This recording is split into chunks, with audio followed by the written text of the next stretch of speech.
There's a nip of fall in the air in South Louisiana, which means it's time to make a roux, and we're halfway to the playoffs. Tonight, a cross-parish rivalry is renewed with a vengeance as the Walker Wildcats travel to Ascension Parish to battle the Gators of Sanamaw in a crucial 5-5A district matchup. The Wildcats are looking to avenge their only regular season loss from last year, while the Gators are looking to right the ship after a tough loss to Dutchtown last week. It's the Wildcats and the Gators, and maybe a little pumpkin spice and everything nice, live on the REV Game of the Week. Game time. That's right. Get ready to rev up. Raise the bar. Go from 0 to 100. That's why REV is bringing the speed. Buku speed. High-powered internet speed that tackles every upload, download, and stream. With the most reliable network born right here in Louisiana. All backed by homegrown support. It's time to experience the power of Buku speed. Make the switch to REV. Visit us at letsrev.com.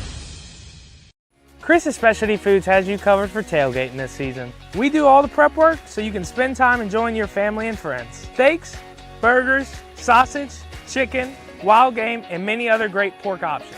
Our central location is now open on Wax Road behind the Walmart. And the new Highland location serves hot lunches and has a meeting space for your work team. New Orleans and Millerville are rocking as well. It's fast, affordable, and delicious. It's Chris's Specialty Foods. Everybody loves Chris's. BT Chapman and AJ Pickett with Advantage Therapy are honored and excited to team up with Sanamaw High School Athletics.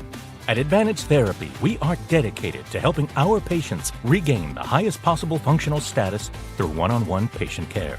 Advantage Therapy has spent nearly 2 decades providing both outpatient orthopedic physical therapy and occupational therapy to the people of Ascension and surrounding parishes. From all of us at Advantage Therapy, go Gators!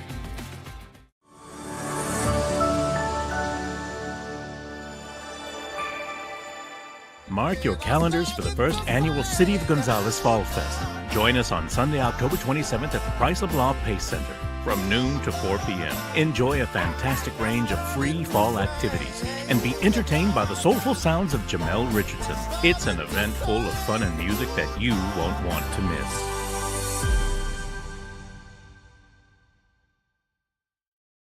We're Rev Business, a local provider with nearly 90 years of experience. So when it comes to business in Louisiana, we know that personalized service is key. And we're here to go the extra mile with all fiber solutions that deliver what every business needs, reliability and quality. We're not just providers. We're the local team dedicated to helping you succeed. True partnerships are homegrown. Rev Business, internet, phone, managed services. Visit us at letsrev.biz.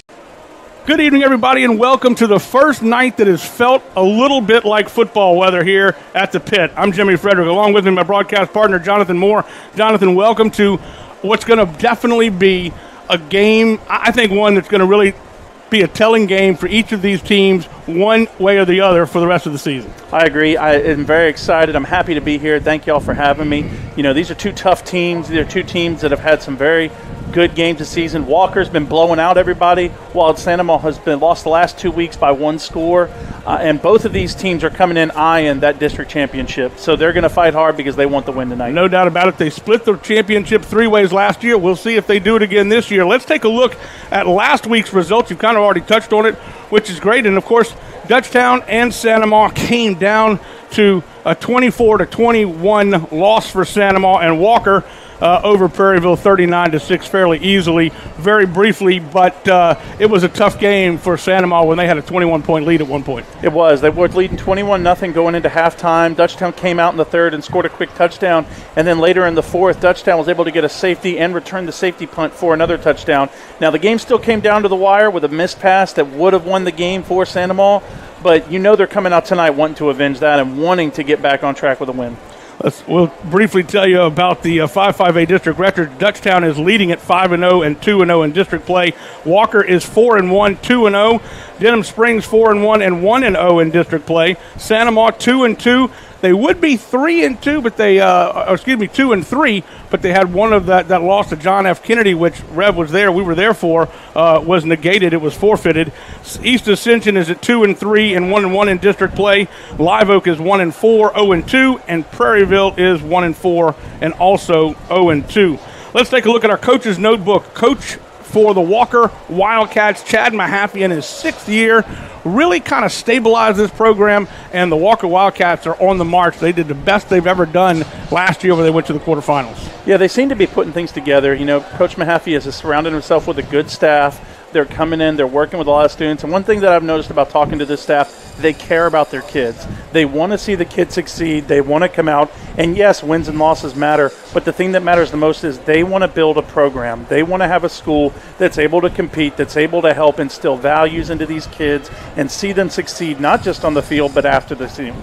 We also, of course, David Oliver in his 17th year. Last year, he was the coach of the year in 5-5A. We'll talk about David as we move through, but Santa Maria versus Walker all time, it's been lopsided. Santa Maria leads 6-1, and you mentioned something off air that you're surprised they haven't played more over the years, but they haven't been in the same district until very recently, and even a little bit in the early 2000s.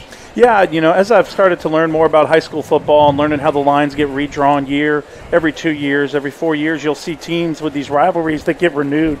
But I'm really excited to see this because when Santa Maria and Walker started this rivalry, Santa Maria was able to pretty much run roughshod over them. But what we've seen the last few years is Walker is caught up. Yep. Walker is not just competing. They beat Santa Maria 2 years ago. Last year it came down to one possession. So both of these teams are coming out on pretty equal footing now, whereas in the past it was Santa Maria able to dominate them. As you said, Walker's had that consistency now. Here come the Gators. Let's take a look at the keys to victory and our key players tonight as we move very quickly because we will be having our national anthem momentarily. For Walker, it's going to be 3 things. Contain the quarterback, Cooper Babin, win in the trenches, and they have to be mistake-free on special teams. That's something was stressed very much so this week with Coach Mahaffey. Yeah, if you watched the game last week with Santa Maria, special teams cost them the game. Yeah. I mean, it was a one-score game. They gave up the big punt touchdown, and they were never able to come out of that. So Coach Mahaffey sees that, and he knows if that happened to Santa Maria, it can happen to us. Now, it's one of the things that's been one of the areas they've wanted to improve at Walker. So he knows that this is important. We've got to do this. We've got to be better at this because you have to win at all 3 phases of football. And they've got to be able to make sure that Cooper Babin does not escape. He's a very elusive quarterback. They've got to make sure that they keep him in the pocket, and if they can't keep him in the pocket, have somebody spying him the entire time and make sure that they're able to make the tackle. Our key players for the Walker Wildcats on offense, number 94, Caden Jones. He is a shifty runner, and what I love about him is the fact that he is a patient runner, and that's something you do not teach very often. In fact, it's almost instinctive because he lets the play develop, and then once he sees a seam, he can stick his foot in the ground and he's off. You know, the thing I've liked about Caden is he was number 80 last year. He's number 94 this year. And you watch him play as the season has gone on. He's learning what it takes to not only be a good running back at this level, he's becoming a great running back at this level. And like you said, one cut and he could take it for a touchdown. But he's just an incredible athlete. It's going to be fun getting to watch him tonight. For the defense, it's number 6, Dante Flowers. He's the defensive end. He's 6'2", 235. He's a senior. And by all accounts, he is a game changer. He is explosive, but he can actually change the complexion of a game because of his ability on that defensive line to be in the backfield for the offense. So that's something that we're going to be watching all game long. It's been exciting to watch some of the highlights of Walker, and he's one of those guys that just pops out on your screen. And when you have guys like that on the field, it just fires you up to watch the games because you're so excited. What can you do? How are you going to change it? So it's going to be fun watching him play. Let's take a look at our keys for Santa Maria as we see the Walker Wildcats getting prepared to run through the banner, and they do just that. Well, the Santa Maria keys convert on 3rd downs. They were 0 for 12 last week against Dutchtown. No mistakes on kickoffs because they've allowed 2 big kickoffs, big return for touchdowns, and 2 of their losses. And, of course, you can't let the team from last week beat you twice. And that is something that is an interesting key, and I was very keen to hear Coach Oliver talk about that. You got to separate last week's game and do what you have to do this week because this is a pivotal game according to the coaching staff for Santa Maria. It is, and you know, whenever you were in school, whenever you learn things, yes, the convert on 3rd downs matters. Yes, we don't want no mistakes on kickoff, but the biggest thing is you have to know last week was last week. We are going into this week. You have to focus on this week. Don't let that loss affect you now. Be focused on winning this because they're still in for district. they still have a chance. Our key players as we get ready for the national anthem. On offense, Austin Baker. He's the right tackle. You don't often have a right tackle named the player of the game, and that's who was named player of the game last week for against Dutchtown for Santa Ma. And for defense, Evan Williams. He's the inside linebacker. He is the leading tackler on this team, and he's what makes the defense go. Yeah, but it's going to be exciting watching both of them. They both did very well last week, but I know they're looking this week to get a W, so I'm excited to see how hard they play. Again, I go back to Austin Baxter just a bit. He is somebody who has suffered through just all kinds of different personal things, and he is just a guy that Coach Oliver is just so very high on. He worked his way up to being a starter on this team, and anyway, he has done a tremendous job, and Coach Oliver wanted to make sure that we talked about him tonight. And it's time for our national anthem, and we will give you our junior Navy ROTC color guard. On the American flag tonight is Julian Dinnell. On the state flag is Grant Wells. On the right shoulder is Peyton Porty. And on the left shoulder is Cadet Andy Nguyen. And the national anthem will be played by the great Gator Band here at Santa Ma. And it is going to be a phenomenal game here. We are so excited. There is a little nip fall in the air. It's a beautiful sunset. And it is a perfect Friday night football game here with a lot on the line. Mm-hmm. Now the national anthem, and we will lay out for that and let you listen to a beautiful rendition. Today's colors are being presented by the Santa Ma High School Naval Junior Reserve Officer Training Corps. Color guard members are National Flag, Cadet Julian Dinnell. State Flag, Cadet Grant Wells. Right Rifleman, Cadet Peyton Porty. Left Rifleman, Cadet Andy Nguyen.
As promised and as delivered, the band. Phenomenal job on that rendition of the national anthem. I'm Jimmy Frederick, along with me, Jonathan Moore. We are set for the Gators and the Wildcats getting ready to tangle here in what is going to be a pivotal game for 5-5A. We mentioned last year that Dutchtown, Santa Ma, and Walker split the district title. It could come down to that again, because of the way things fall. I mean, if Santa Ma is able to hand Walker another defeat like they did last year, their only defeat last year in the regular season, I mean, that just throws everything into chaos a little bit. It does, and I would, going into this season, I did not think that this district was going to be as competitive as it has, but after watching every single team in it play, I mean, really, Prairieville, they're still building, they're still learning, but every other team has the capability of beating the other teams in this district. I was at the Live Oak Denham game last night, and both of them played incredibly tough. I got to watch Walker and Dutchtown I got to watch Santa Ma and Dutchtown last week, and every single team is coming out and playing like we want to win district this year. So I don't know how I don't know if the loss from last week is still looming over Santa Maria, but I hope that they've gotten it out of their head because they're still in this. They still have a chance. And then you have Walker, who, like you said, is on the up and up. They are trying for that district. They want to get it again. So it's really going to be a great battle. It is. We've got our captains in the middle of the field. Our white hat today is Garrett Martinez, and they always appreciate the effort that the referees put into these games. It is not an easy job, and our referees, of course, suffering from a shortage. So if anybody out there, a little late for this season to be a football official, but nonetheless we need officials in every sport. So please think about giving your time in that arena. Our captains for tonight for the Santa Maria Gators is number 88, Gavin Abear, and number 48, who is Jace Fierro. He's our kicker and punter. And for the Wildcats, we have number 6, Dante Flowers. We talked about him already. Number 3, Cooler Foray. And we also have number 35, who is Braden Hernandez, and number 38, who is Tony Garcia. So the Wildcats will receive to start this football game off. The Gators defer, and we are ready to rock and roll. You know, we didn't get a chance. We kind of breezed over Coach Oliver just because the way things were going timing-wise. But Coach Oliver, 17 years, he has been just a stalwart here, not just in 5-5A, but in football for the South Louisiana. It's true. I mean, if you were to bring up the word consistency in coaching in Louisiana, Coach Oliver's name has to be in there. 17 years at the same school, and especially nowadays, that's almost unheard of. You know, coaches now are constantly moving out. Wins and losses matter more than they ever have. But he has been in here and been so good and so consistent with this Santa Maria team. One thing you know about Santa Maria, every time you play them, they're going to be tough, they're going to be disciplined, and there's going to be a challenge. They are never a game that you look at on the schedule and just say, that's a W. They never are that. They always are tough. They always come out. And when you get to meet Coach Oliver, I mean, the parents will tell you, man, he is just a big teddy bear. That is not how he is to his kids. That is not how his players would describe him. He is tough, he is good, and he has put a great team on this field, especially the last few years. We are just seconds away from the start of this football game. Set to receive the kick, Jacob Mackey, along with Sean Thompson. Fierro will kick it off for Santa Maria. He lines up his guys, and we are ready to rock and roll.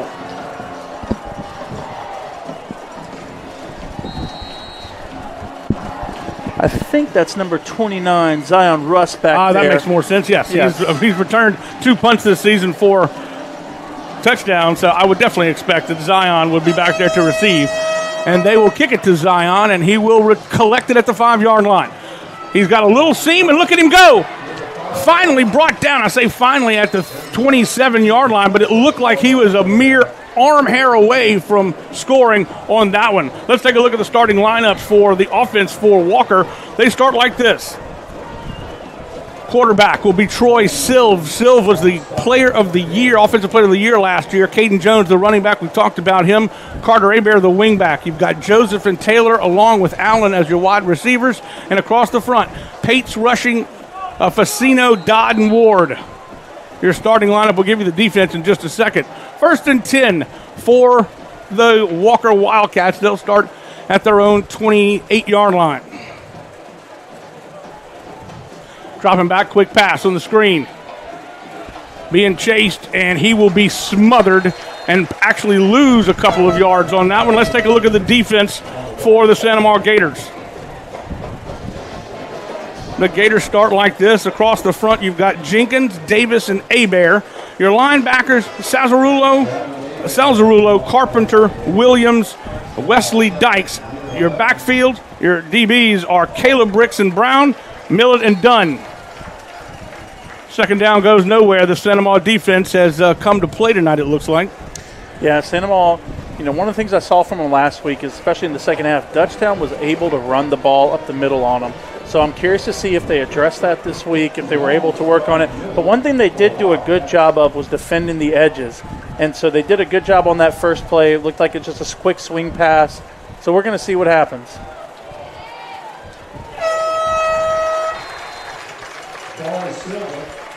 Silv takes it himself, and it'll be 4th down, and they'll have to punt this one away. Yeah, great first drive for Sandoval right there. Like I said, they were able to run it up the middle in the second half last week in Dutchtown. But so far, 2 straight runs up the middle, and they were only able to gain about 6 yards doing that. Now we get to see Millet and Easton. Easton Humphrey was been out for a couple of weeks, and he's back. And there's a fumbled snap, and they'll have to fall on it. It's a big break for the Santa Maria Gators. So they will take over in great field position at the Walker 26-yard line, make it 27. So that is not how Walker wanted to start this game, obviously. That is a tough play. That's going to give life to this Santa Maria team that's coming in, especially after last week with the Santa Maria gaps, with the special teams gap they had. To see that might be something that springboards them a little bit. Last year, Santa Maria came into this game the exact same situation. They lost a tough one to Dutchtown the week before. Oliver said they played their best game against Walker, and it was a defining moment for them last year, and they're expecting that that may be the case again tonight. We'll see. Cooper Babin, under center. We'll give you the starters in just a second. He'll hand off to a big 35, and he's got some running room at the 10-5 touchdown. Forget about it. It is Jordan Hickerson. We knew he was going to get a lot of carries tonight. We didn't expect him to be so explosive right out of the box. Watch this right here. Huge hole opens up by Elijah Thornton and Austin McNabb, and great job on the left side of the line. So just a simple RPO that, you had the option of the pass with the quick run on the left. He gave it to the run. They went around the left side. Huge hole opens up. Just a good play design, great execution. 27-yard touchdown scamper to put a little extra life in the Gator stands and fans. It will be Fierro to kick it away, and he does so, and it is up and good. Fierro is 11 of 11 now on extra points. So we'll take a quick break. We'll come back right after this. Don't go anywhere, folks. We've got a lot more exciting football right here as the Wildcats battling the Gators here in the first quarter on the Rev Game of the Week. Chris's Specialty Foods has you covered for tailgating this season. We do all the prep work so you can spend time enjoying your family and friends. Steaks, burgers, sausage, chicken, wild game, and many other great pork options. Our central location is now open on Wax Road behind the Walmart. And the new Highland location serves hot lunches and has a meeting space for your work team. New Orleans and Millerville are rocking as well. It's fast, affordable, and delicious. It's Chris's Specialty Foods. Everybody loves Chris's. An interesting first drive for the Santa Maria Gators. They got great field position on the messed up snap on the punt, and then one play off the left side, the scoring drive, again, one play, 27-yard touchdown run by Hickerson, and the PAT is good. Yeah, just a great play right there. I mean, if you're Santa Maria, you can't script it any better than that. 3 and out to start the game, get the ball, score quick.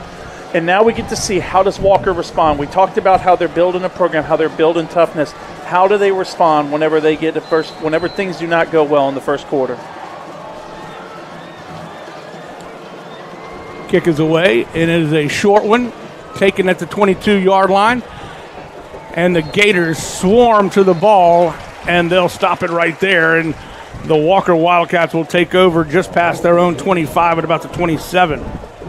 So far we've only had 3 special teams plays for Santa Maria, but they look much better than they did last week. They keyed on it all week long. They have really got some, we'll talk about it as the game progresses, but, I mean, it's a mash unit over there for Santa Maria, and they have some really key injuries. Jermichael Millian is out with a torn ACL. He tore it right before the first game, right before the scrimmage game, and he's out for the season. He is an all-state and all-district player.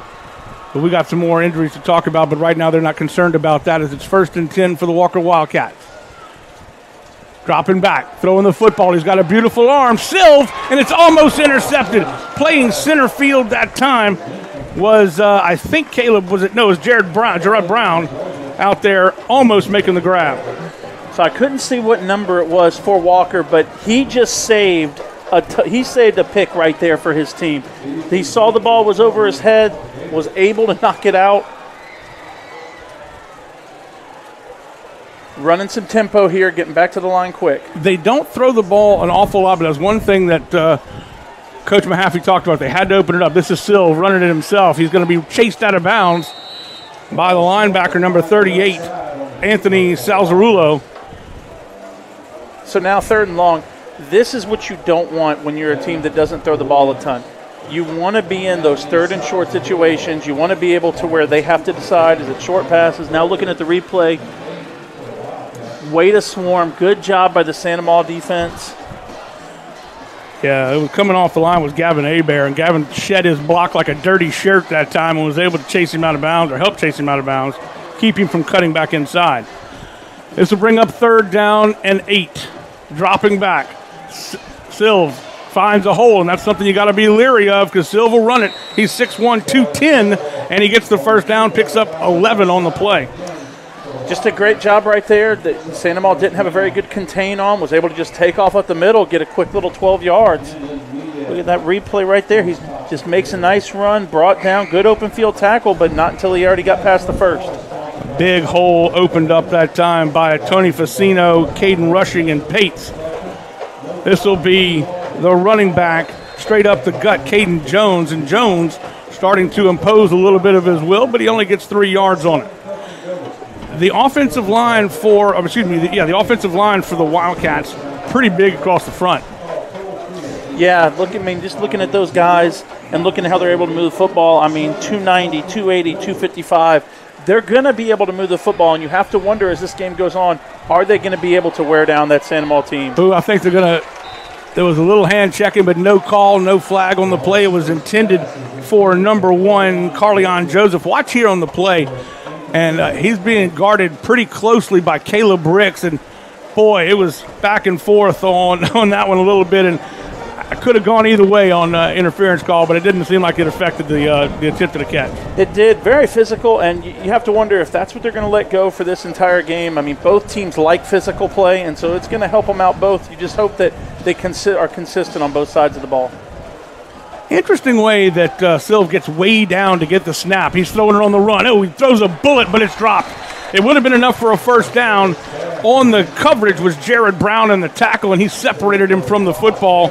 And I believe that was Rashad Taylor on the other side. So you got bookend wide receivers in Joseph and Taylor. That time, that was just a good defensive play. Yeah, great play design there. Got him rolling out to his right. Wasn't letting the Santa Maula defense get to the backfield. He was past the marker. It was a great route. You got to catch the football. Pretty fundamental when you're throwing and catching. Let's see if they can get the snap this time. Punting it will be Niles, and it's a slow snap again. And it is a good punt. It'll be fair caught, and he was lucky to keep his hands under it that time. Yeah, it was. Now, you have to wonder, that's 2 straight snaps to the punter like that. Santa Maula's watching that, and you have to wonder, are they going to wait next time to send more people after that punter? Because they had 2 guys back to receive that because they didn't want to get pinned inside the 20. But now that you've seen 2 straight snaps go low, are they going to send people after the punter next time, seeing if they can catch him? We haven't had a chance really to give you the starters, but we will do that right after this play. 1st and 10 from their own 24-yard line for the Santa Maula Gators. This is their second possession. Their first offensive possession lasted about a second and a half. Babin looking for somebody to throw to. He's corralled. Back foot, throws it away. Smart play that time. Let's take a look quickly at the offensive starters for the Santa Maula Gators. They start like this. Cooper Babin. He's had a couple of years under his belt, and he's a very good quarterback. You got Hickerson. He's already scored a touchdown. Wide receivers are Elliser, Timothy Johnson, who is exceptional, Kevin Taylor, and Reed Myers. Along the front is McNabb, Thornton, Kling, Palacios, and Baxter. We already talked about Austin, but we're going to watch him as this game progresses. Fumble. Nope, I thought he lost the football. I think he lost a shoe, excuse me. From this angle, it looked like it was a bouncing ball. I thought it was too. I don't know if it was a shoe or a towel. It was something. Something popped out, but it wasn't the football. So just a simple zone run right there. And, we can talk about Babin for a second because Babin, he's thrown the ball well this year, struggled a little bit with interceptions. He's got 8 picks on the season. But one thing about him, you can't just leave him in the pocket because he can escape and get some yards with his feet. Flags will fly. Our first penalty of the night. That was something that offsides is going to be called against the Wildcats, so they'll donate 5 yards to the cause. Let's take a look at the defense for Walker. Across the front on defensive ends will be Dixon. Your defensive tackle's Flowers. Aiden Smith is your other tackle. Makowicz is the defensive end on the other side. Rapold, and we'll give you the rest of those in just a second as we get ready for this third down play. In our other Rev game of the week, East Ascension leading in their game 8-0 in homecoming. This is a zipper to Myers, and Myers has got some running room. It was a beautiful pass, a hard shot, and all the way down to the Walker 23-yard line. What a pass by Babin. Hit him on that little 10-yard cross. Watch this replay. Came over. I mean, that's a 20-yard pass to him that was on a dime. And that was actually Quentin Elliser. Elliser has 8 catches for 105 yards coming into the game, including a touchdown. His longest was 30. Well, he just eclipsed that one with eclipsed his longest with that last pass. 1st and 10. Just a little mesh, and he will hand it off to Hickerson, and Hickerson is a punishing runner. He has 28 carries, 124 yards. You know, he's filling in for Tyree Williams, who has really been hurt a lot over the course of this season. He played some when we had him with John F. Kennedy, but wasn't sure he was going to play tonight. He may play some, but I saw him warming up, and he looked like he looked okay. But Hickerson is coming and doing a phenomenal job. Yeah, so far, and I mean, I don't know what Sandoval saw on that left side of the line, but they've seen something, because just about every run they've had has been off of that left tackle, and so they must see something over there that they think they can take advantage of. Well, this time that left side will collapse a little bit as Austin McNabb and Thornton couldn't quite hang on to their blocks, but it never fails, my friend. When you say it, it's always gonna be an announcer's jinx. It's almost right on cue, but so far, I mean, they had the touchdown off that side, and they've gained positive yards each time. I don't know what they see over there, but really, they love to run the RPO, so you have to wonder how many times are they going to run it to that side and try to put Walker to sleep to hit a big pass over the middle. So Babin stands in, and now Hickerson will switch from his right to his left. 3 receivers to the bottom of your screen. Going across the middle, this pass is knocked up in the air and well defended by number 6. Check that. I believe Zion Russ and Jonathan Musso on the stop, on the breakup. But that was almost caught by another receiver by Sandoval. It was. It looked like the defender got there a little bit early and almost caught on the deflection, but good defense by Walker. Now it's 4th down, and looks like coach is saying we're going for it. They went for it a lot last week against Dutchtown, and they were quite effective sometimes, not at others, but they even scored a touchdown on 4th down, like you mentioned earlier in the game, I believe. Yeah, in the first half, I mean, going for it on 4th down, they scored on it. In the second half, when they went for it on 4th down, they weren't able to convert. But that's why, whenever we talked about the keys of the game, they have got to be better executing on 3rd down. They can't get into these 4th and long situations. You're only 20 yards away from the end zone. You've got to be able to convert on these red zone attempts. And I don't know if he has enough confidence in his kicker to be able to make these 30 and 40-yard field goals. Well, I think they're going to think about it. It's time out on the field. And let's take a look at the other 5A district games this week. Live Oak and Denham Springs, that was last night. You were at that game. It was quite an affair, wasn't it? Live Oak comes away with a big victory. Mm-hmm. It was. I got to go out there and see it, big rivalry. I mean, the Live Oak fans were electric. It was crazy getting to see them. Beautiful stadium.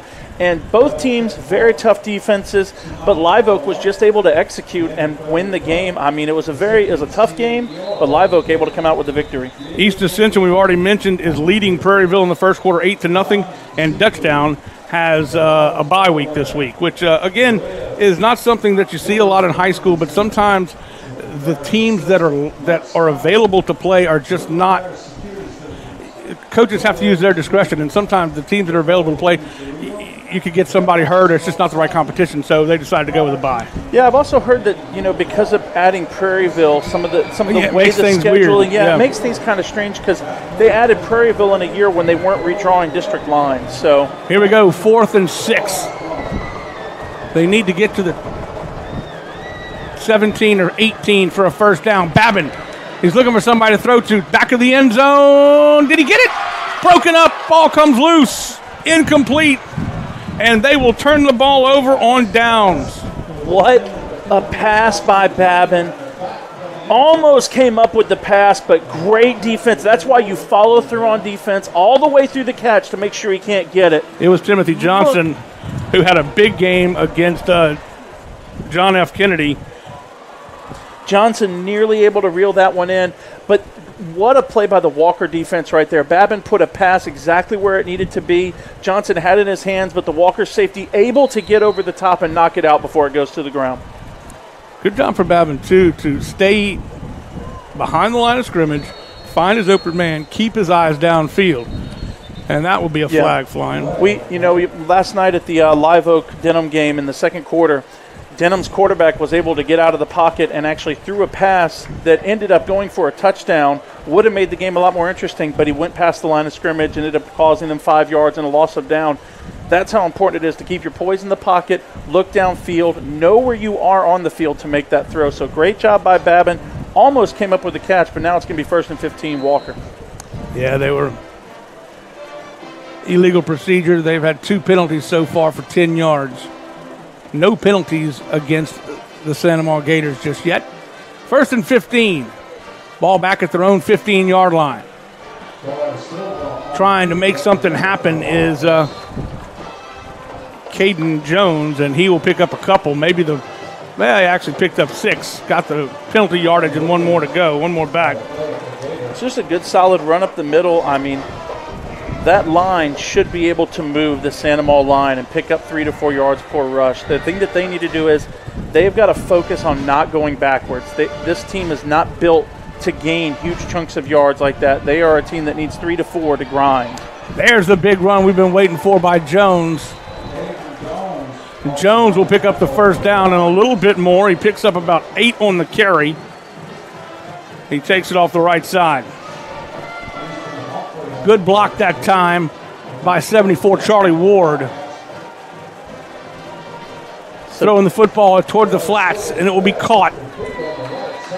So good tempo right there, catching Santa Maria, just playing defense, maybe not exactly what they wanted it to be, but now we got some substitutions coming in, so it'll give Santa Maria a chance to match up with personnel, but still staying in tempo. That was Carleon Joseph on the catch. Going with one of those wild formations. So you got to watch the middle here because it's 4-on-3 on that run. And the Santa Maria defense was ready for that one. It didn't fool them much at all. And Silv will be hammered right up the gut. Evan Williams on another tackle there. And that's a guy who, when you watch Santa Maria play, he's all over the field. I know you said that they lost one of their great players, towards Achilles at the beginning of the season, but Williams has picked up the slack so much, and he's just someone who is all over the field for Santa Maria on defense. Brings up 2nd and 8 now for the Walker Wildcats, starting to get into a little bit of a rhythm. Sam Ponce goes in motion. Silv trying to find a seam. He can barely do so, but an ankle tackle will allow him to get 2 yards, but not much more than that. That was well done by the Santa Maria defender. So kind of what we're seeing right now from Walker is when they get to the line of scrimmage, they're seeing how many helmets are in front of them for Santa Maria. And if they have the numbers, whether it's 5-on-5 or 5-on-4, they're trying to just pound it up the middle against them.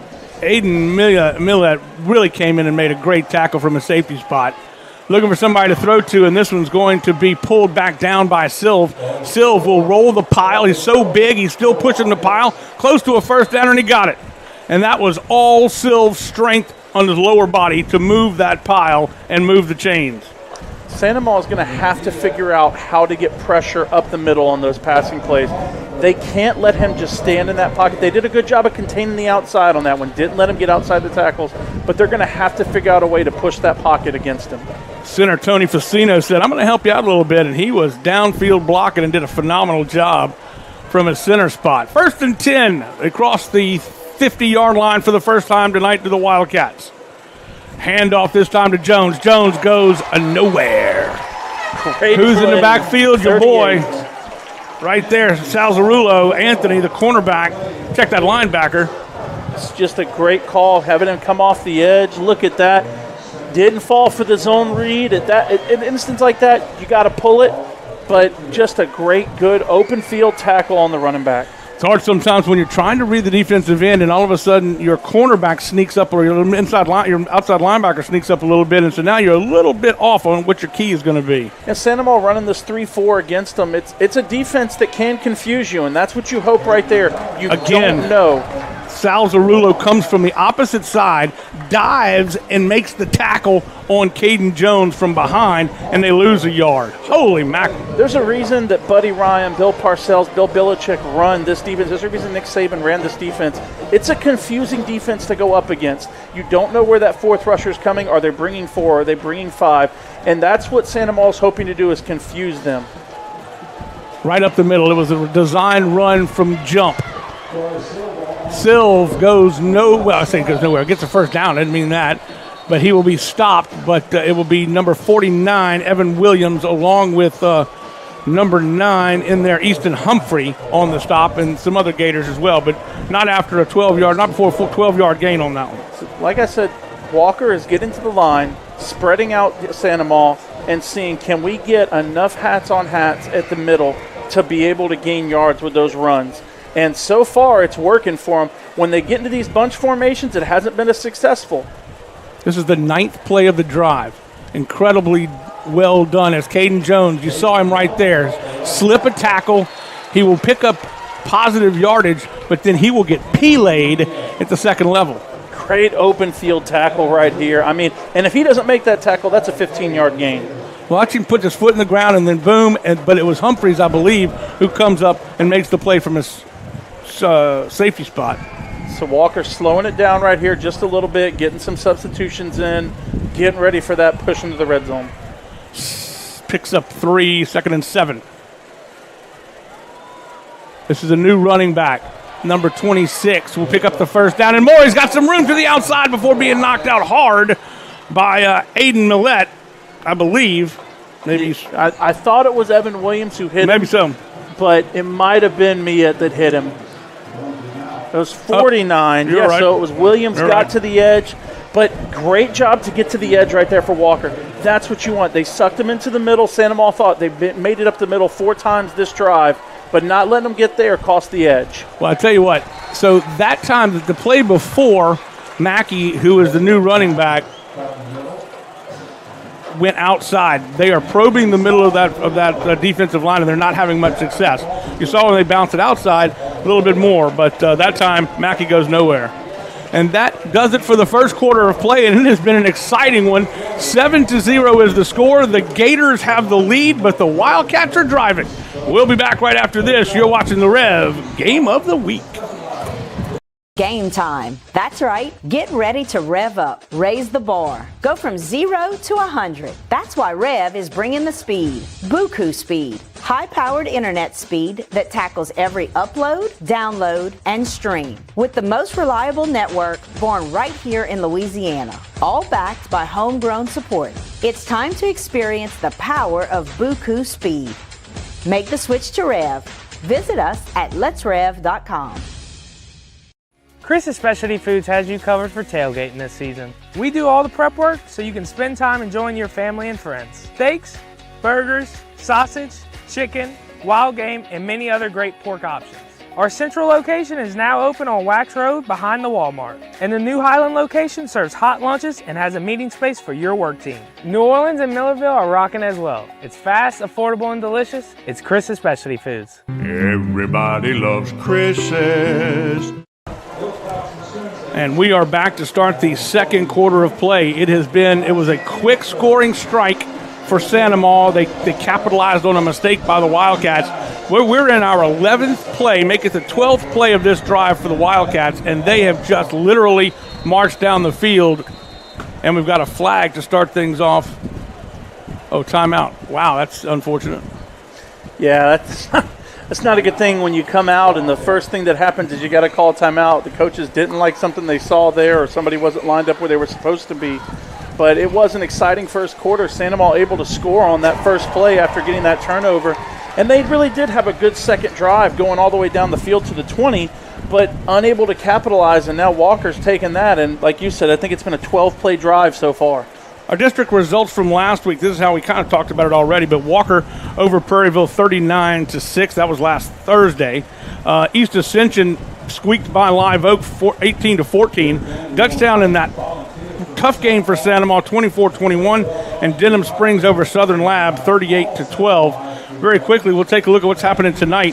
Prairieville, that's next week actually. We'll take a look at that next time. We're running out of time here. Walker going with, I think that's 3 on the right. Pulls it back, looking for somebody to throw to, and he is hammered. Number 88, Gavin Abear, right there to make the stop. Well done. No, check that. That was Gavin Carpenter, number 98. So good job by Santa Maria's defense. Played discipline there, and just able to take away the middle. The quarterback hesitated for just a second, and they were finally able to get him in the backfield.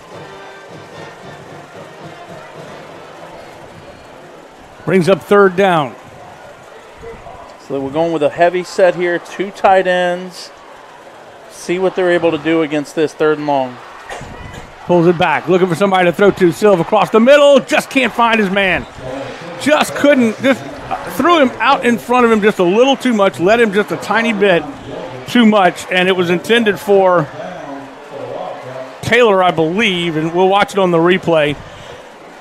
Pulls it back from the running back, and he had him by a step, and he just couldn't connect. Yeah, just not able to connect on that pass. Now we'll see if they're able to kick this field goal, but you know it's tough to get in those 3rd and longs when you're not a team that wants to throw the ball down the field.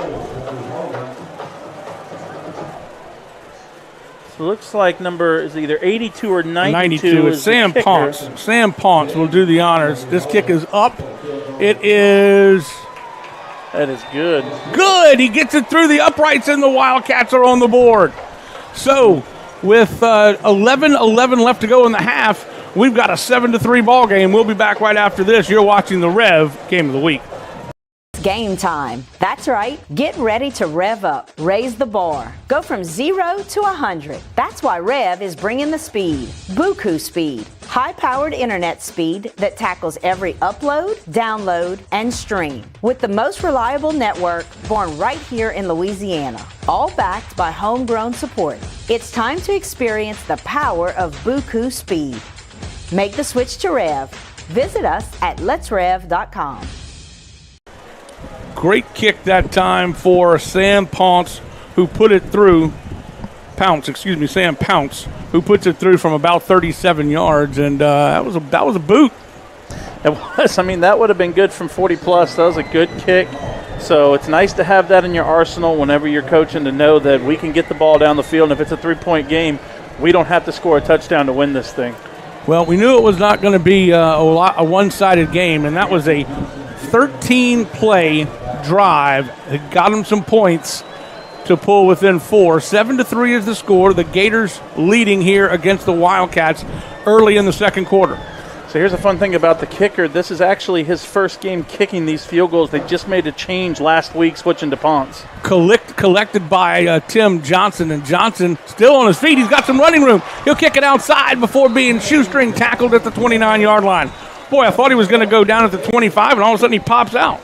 Good return there. I mean, just way to be elusive and get to the edge. We got the referees trying to, it looks like they're breaking up something. Don't know what they're discussing. It'll be 1st and 10 for the Santa Maria Gators. They're still chatting some things over. And let's see. He might have been down, and that might be what they're discussing, is he was down ahead of time, or was there a flag? Oh, there was a flag. It's a penalty. Offsetting personal fouls against each team, so they will offset. This ball will stay right where it is. The nose of the pigskin nestled against the 30-yard line. So good return there, like you said. Thought he was going down, but able to kind of just squeak out and get to the outside, pick up those extra few yards. And in a game like this, that does matter so much, because this is a close game. It's going to come down to field position. Every single yard counts. Babin will work out of the shotgun. Hands it off to his running back, and he will just be mauled by a den of Wildcats. He'll pick up 4, maybe now make it 3. Good push right there. I mean, I thought he was down in the backfield, able to push and get about 4 yards from that. Good job. Way to stay low. Way to keep your center of gravity low. Sets up a second and manageable 6, and that helps out Sandomo a lot because if they can get 2-3 yards on this play, it's now 3rd and short. Well, that was Tyree Williams. The first time we saw him, we weren't sure. He's had a hamstring injury that's really affected him all season. But we didn't know if we were going to see him tonight, but he picks up 4 on that first run, and we'll see him some more probably tonight. Dropping back, Babner, an empty backfield, finds his man in the flats. He won't go far, and he will be slammed out of bounds after making the grab. So very close to being a late hit right there, but a good open field tackle. Make it 3rd and short, but good pass, good connection, and good tackle. I think it was Ellisar on the catch. Good play right there by both teams. It comes into 3rd and short, so now this is what Sandomo wants. They're an RPO team. They want to put you in a position to where you don't know if the run or the short pass is coming. Babin will do a little check with me. East Ascension now commanding lead over Prairieville at 23-0 in the first half. Timeout's going to be called by the Gators, and that's their second timeout of the half. So just 3rd and short right here. Coach wants to go in, have a chat, make sure everybody's on the same page. Comes out, sees what defense Walker was running against him. Maybe he didn't like it. But with a 7-3 game, 10 minutes left, and he knows how important this game is, he's not going to leave any of these 3rd downs up to chance. Let's take a little look into the future as to what's coming up next week as we have Week 7. Prairieville will be at Live Oak. Denham Springs will be at Dutchtown. That's one of our Rev games of the week. I will be doing the Sandomo East Ascension Battle for the Ascension Parish. I don't even know. I'm sure there's a better name than that, but it is one of the longest, oldest, and most special rivalries in the South Louisiana, if not the entire state of Louisiana. We will have that one with Coach Swacker. And also, Troy will be with us as well. So that'll be great. And then Walker at Archbishop Shaw should be an interesting contest.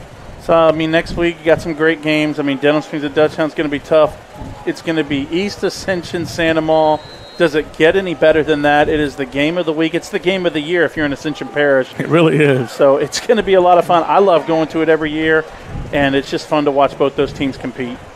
Got a good halftime interview as well. We'll talk about that as we go across. And a good catch and throw from Babin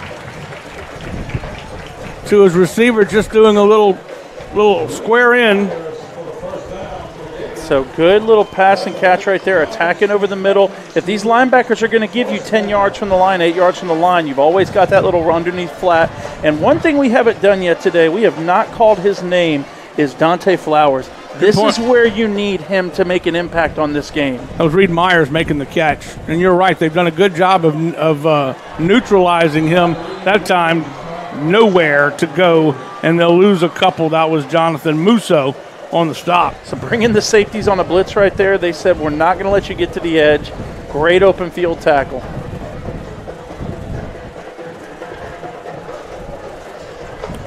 Brings up 2nd and 10 now. So we've seen a long, good, consistent drive by the Wildcats. We have not seen a real long, consistent drive for the Gators. Their longest drive has only been 5 plays. Yeah, Pulling back. Looking for somebody to throw to, and he does. It's going to be Meyer, I believe, out of the backfield.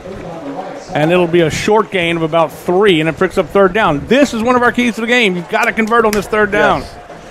But even converting on the 3rd downs, one of the things Sandomo has got to do is they've got to do better on 1st and 2nd down to have manageable 3rd downs. Right now it's 3rd and 7. That is a hard down and distance to gain. And if they want to do better on 3rd, they've got to execute better on 1st and 2nd. They can't have no gain or losses on 1st down like they had right there if they want to do better. Brings up 3rd and a long 6 out of the gun. Looking for somebody, and it's just a skip pass, and they're going to try to get it to Quentin Ellisar, but they can't. Musso on the coverage right there. Just a good coverage in the open field. Sandomo forced to punt. It's just like what we talked about. They have got to do a better job of executing to get shorter passes in there. And Babin, they brought a blitz against him. He stood in well in the pocket, but not able to connect with his receiver. And it's going to give Walker a chance. They're starting to build a little momentum here. It'll be the first punt of the game for Fierro, and he will get a good clean snap and a boot. Coming up to make the catch and collecting it.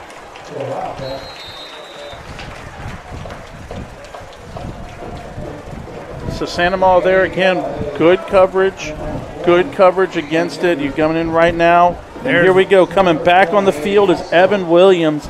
We called his name a lot today. He's looking good. He just made that big tackle he really saved a touchdown on that last drive and forced them into that field goal. So we're going to see, can he continue to carry this defense and help them stop this Walker offense that's gaining momentum? Best starting field position of the night for the Wildcats. Their own 29-yard line. They've started at their own 28, their own 27, 18, and 29 now. Fourth drive of the night. 2 men in motion as they'll switch sides with Carleon Joseph. Handoff coming right at us is Caden Jones. Jones will punish a couple of linebackers and will pick up 5. Once again, Evan Williams in on another tackle and just starting to get into the next level, making sure that he's not giving up any big plays. But you have to wonder, how much is that Walker line wearing down that Sandoval front? They're just continuing to run. At the beginning of the game, those were 2-yard runs. Now they're starting to get 3, 7, 5. Handoff this time to the left side. He'll probe, and that was a good example of him being patient and letting the play develop in front of him before he bounced it outside. He picks up 8, and it'll be a first down as the ball will cross the 40-yard line to the 44. Yeah, Jones, I mean, looking at his numbers from last year, it's at 814 yards last year rushing, and that's 14 touchdowns. Very good. Now we go with an empty backfield, so we got to look out for another quarterback run here. This will be a swing pass out into the flats. A little screen, doesn't go for much, but it will pick up a couple. I don't mean to correct you, but that's actually what he's done so far this year. Oh, that's this year. Yeah, that's how impressive Caden Jones has been coming into this football game. So great job by him, and I mean, you got to keep getting him the ball. But he's been fairly neutralized here so far tonight. This defense has done a good job of not allowing him to escape and get some long runs. But he's starting to make some progress as you see him stick his foot in the ground and pick up another 10 yards.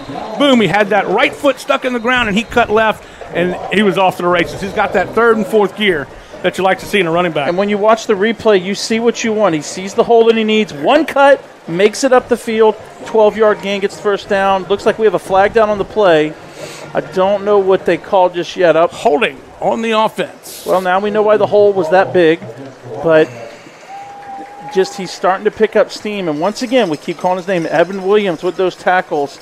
They've got to keep the game, continue to keep it in front of them. Don't let this team get past you and have Evan Williams going one-on-one with safeties and cornerbacks. They have to continue to not get worn down by that Walker offensive line. I have been impressed, however, with number 8, Jared Brown, who is the cornerback on the near side. He's at the bottom of your screen right there, and he is really taking some punishment. This is going to be a long pass from Silv.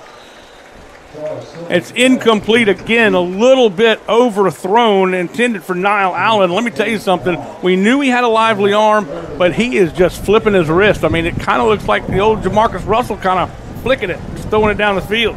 Yeah, he's able to move that ball down the field. The only thing I want him to do is he just needs to put a little bit more touch on that to be able to get it to receiver's hands, but he's definitely got the arm strength.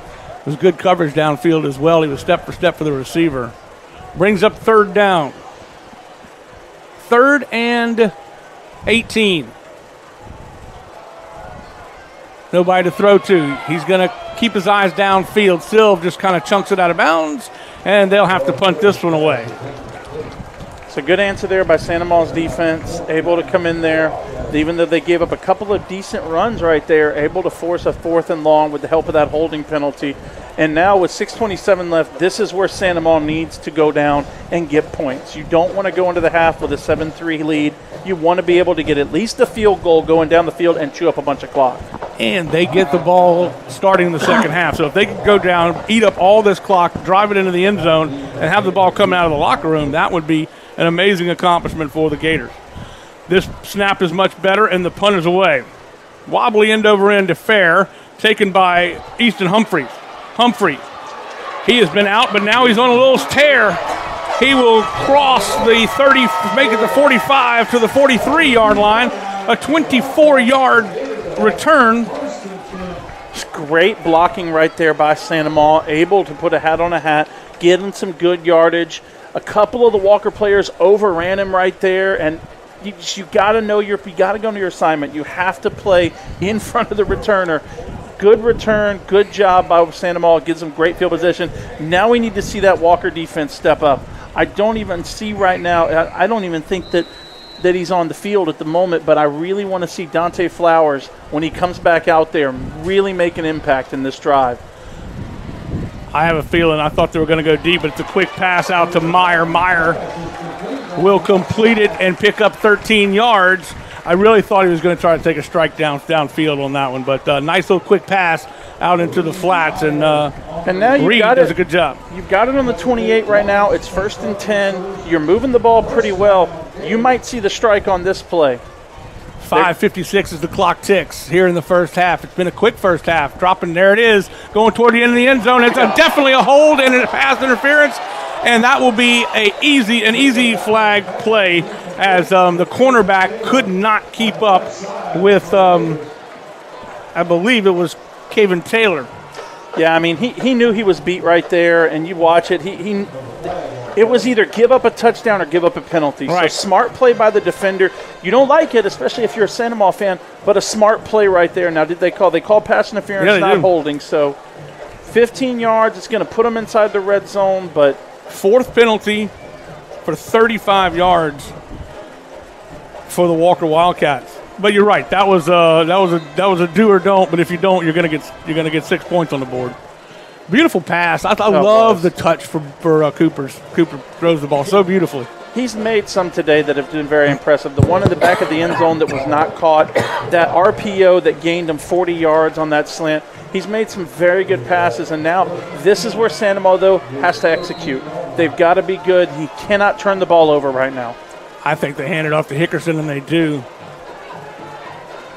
Hickerson will cross the 15 to the 11-yard line, picking up 4, brings up 2nd down and 6. They only gave him 3. I think it's 2nd and 7. So this is where they miss Tyree Williams, who can come in and gives you good, tough running. But Hickerson has done a good job so far of filling in for his shoes.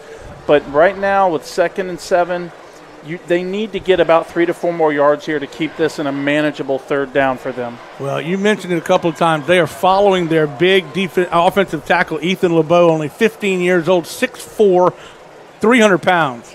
And he's lean as all get out. Now they're going to have to see if they can contain Cooper Babin. And Babin throws it up, and it's, how is it not intercepted? Play in center field was Jonathan Musso, and I don't know how he missed it. I do not know. You watch this play, Babin gets flushed out. He escapes, but I think he was trying to put it out of the back of the end zone, but he did not put enough on. I don't know how Musso does it. I mean, they always have the thing that they laugh about where you know why they play defense, but Musso right there, it does not get any easier for that interception. But good defense by Walker. They were able to get to Babin. You didn't see the blitz coming off his right side. Now it's 3rd down and long, and this is what we talked about. Walker has got to hold them to a field goal right here. The elusiveness of Cooper Babin, we talked about in the pregame, and that's going to be a penalty. I think somebody jumped on the offensive side a little bit early, and that'll back them up. We'll wait for the official call. And it's delay of game. Excuse me. That's unfortunate, but that's their first penalty of the night, 5 yards. So they will back up 5 and be back across the 15 to about the 16. It'll be 3rd and 12. So that changes the play call because now you're almost going for a touchdown or you're just getting a few yards here for the field goal. I mean, that's the choice that they have to make. Do we go for the touchdown or do we just pick up a couple of yards for the field goal right here? Connor Darr came out. Myers went in the slot. You got 2 receivers to the near side, 2 to the top of your screen, and Hickerson is the lone running back out of the backfield, throwing it toward the end zone, and it's knocked away. Beautifully defended by number 29, Zion Russ. That was a touchdown if Russ doesn't get a hand on that ball. Great pass, great route right there. but Russ able to come up with the better defensive play. Look in this replay. Babin puts it exactly where he needs it to be. Russ comes up with the deflection, or that's a touchdown. I mean, Quentin Ellisar is catching that ball, sets up the field goal, and it gives Walker time on the clock to go down and either get 3 points or tie the game. 33-yard field goal for Fierro. Fierro is 1 of 3. His longest is 30. The hold is down. Ellisar is the holder. It is no good. Wide to the right. So that's exactly what Walker needed right there. We do have a flag on the play. I think it's after the play. I think it's going to be a personal foul on somebody. Unless it's running into the kicker. I was watching the ball. I don't know. Yeah, we have a roughing the kicker. That's going to give them 15 yards and a first down. The 5th penalty of the night, and it negates a missed field goal.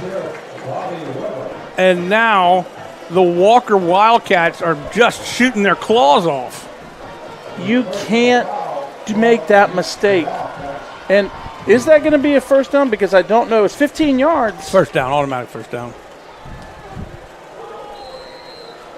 First down and goal from the 8-yard line. So you can't. The Gators live to fight another day. You cannot make that mistake in that situation. I know that you want to go for the block. I know it matters, but you've got to make the wise choice right there and not. It'll be Cooper Babin keeping it himself. He'll reverse field. Somehow he got into the end zone. Is there a touchdown? The signal is there. He was tackled on the left side, but he wasn't. He scooted out, and somehow when he got hit at the 3, he is shoved into the end zone in the air. So he gets hit, bounces it off the right side. There's the cannon. Gets hit by another Wildcat and able to extend the ball over the plane for the touchdown. Holy mackerel. An 8-yard touchdown run after the missed field goal. Great run there by Babin. This one is up and good, and he is perfect on extra points. We have a 14-3 game with 4:39 left to go in the half. What a run by that man, Cooper Babin. We will be back right after this on the Rev Game of the Week. We're Rev Business, a local provider with nearly 90 years of experience. So when it comes to business in Louisiana, we know that personalized service is key. And we're here to go the extra mile with all fiber solutions that deliver what every business needs: reliability and quality. We're not just providers. We're the local team dedicated to helping you succeed. True partnerships are homegrown. Rev Business, internet, phone, and managed services. Visit us at letsrev.biz.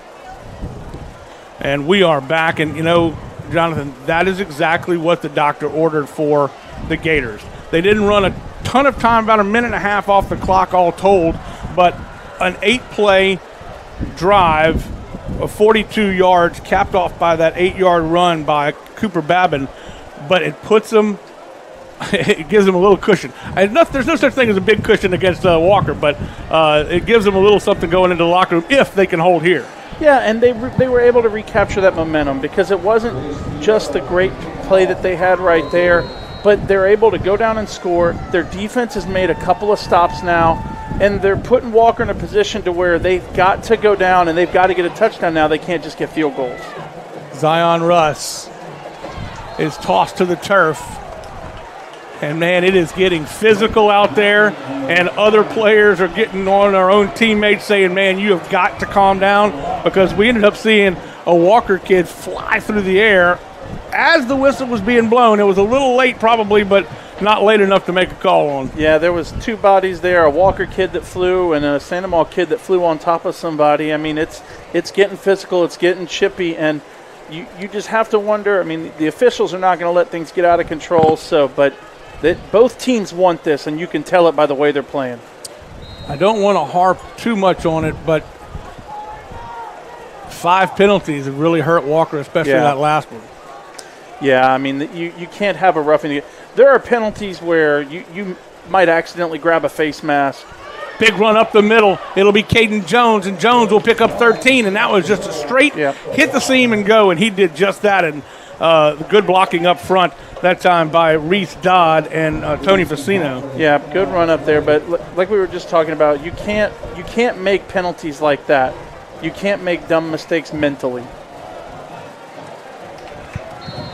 Whew, it's a jailbreak. Nowhere to go.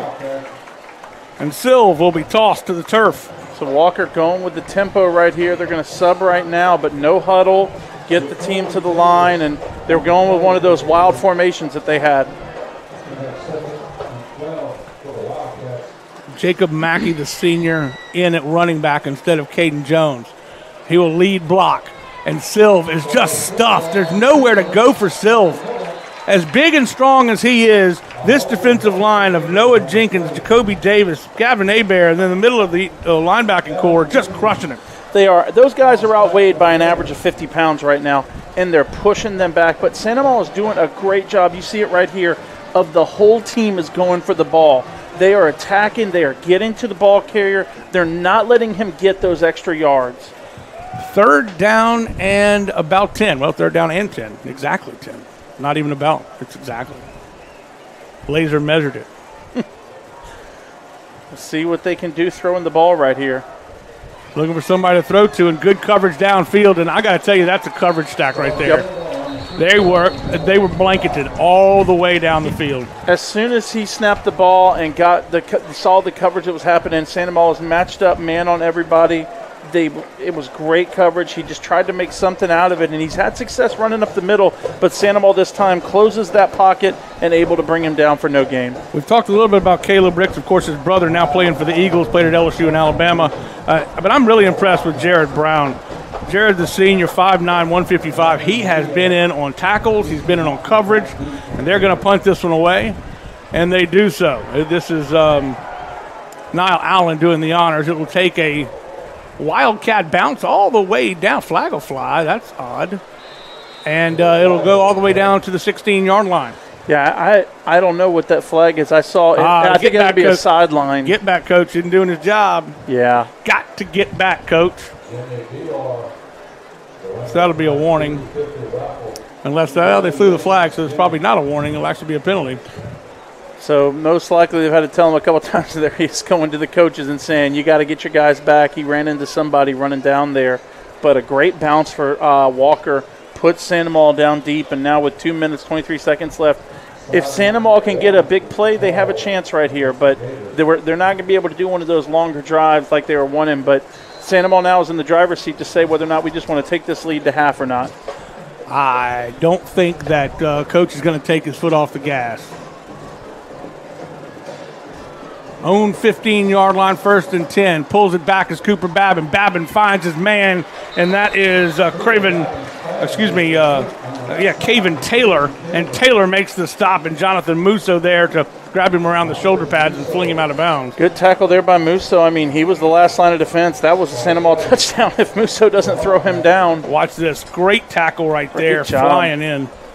And a great job to keep concentration and make the catch. All right, this is Tyree Williams. We expected to see him, or we didn't expect to see him, but he's in there and he picks up 5, make it 6. He's giving them some plays. They're probably worried about that hamstring. Don't want to get him in there too much, but I wouldn't be surprised to see him in for 10, maybe 15 plays in this game. Well, you saw the cornerback coming up, Jeremiah Dorsey, and trying to make the stop on Williams. And Williams is so strong, you've got to wrap him up. You're not going to knock him off his center of gravity. You're not going to bounce him.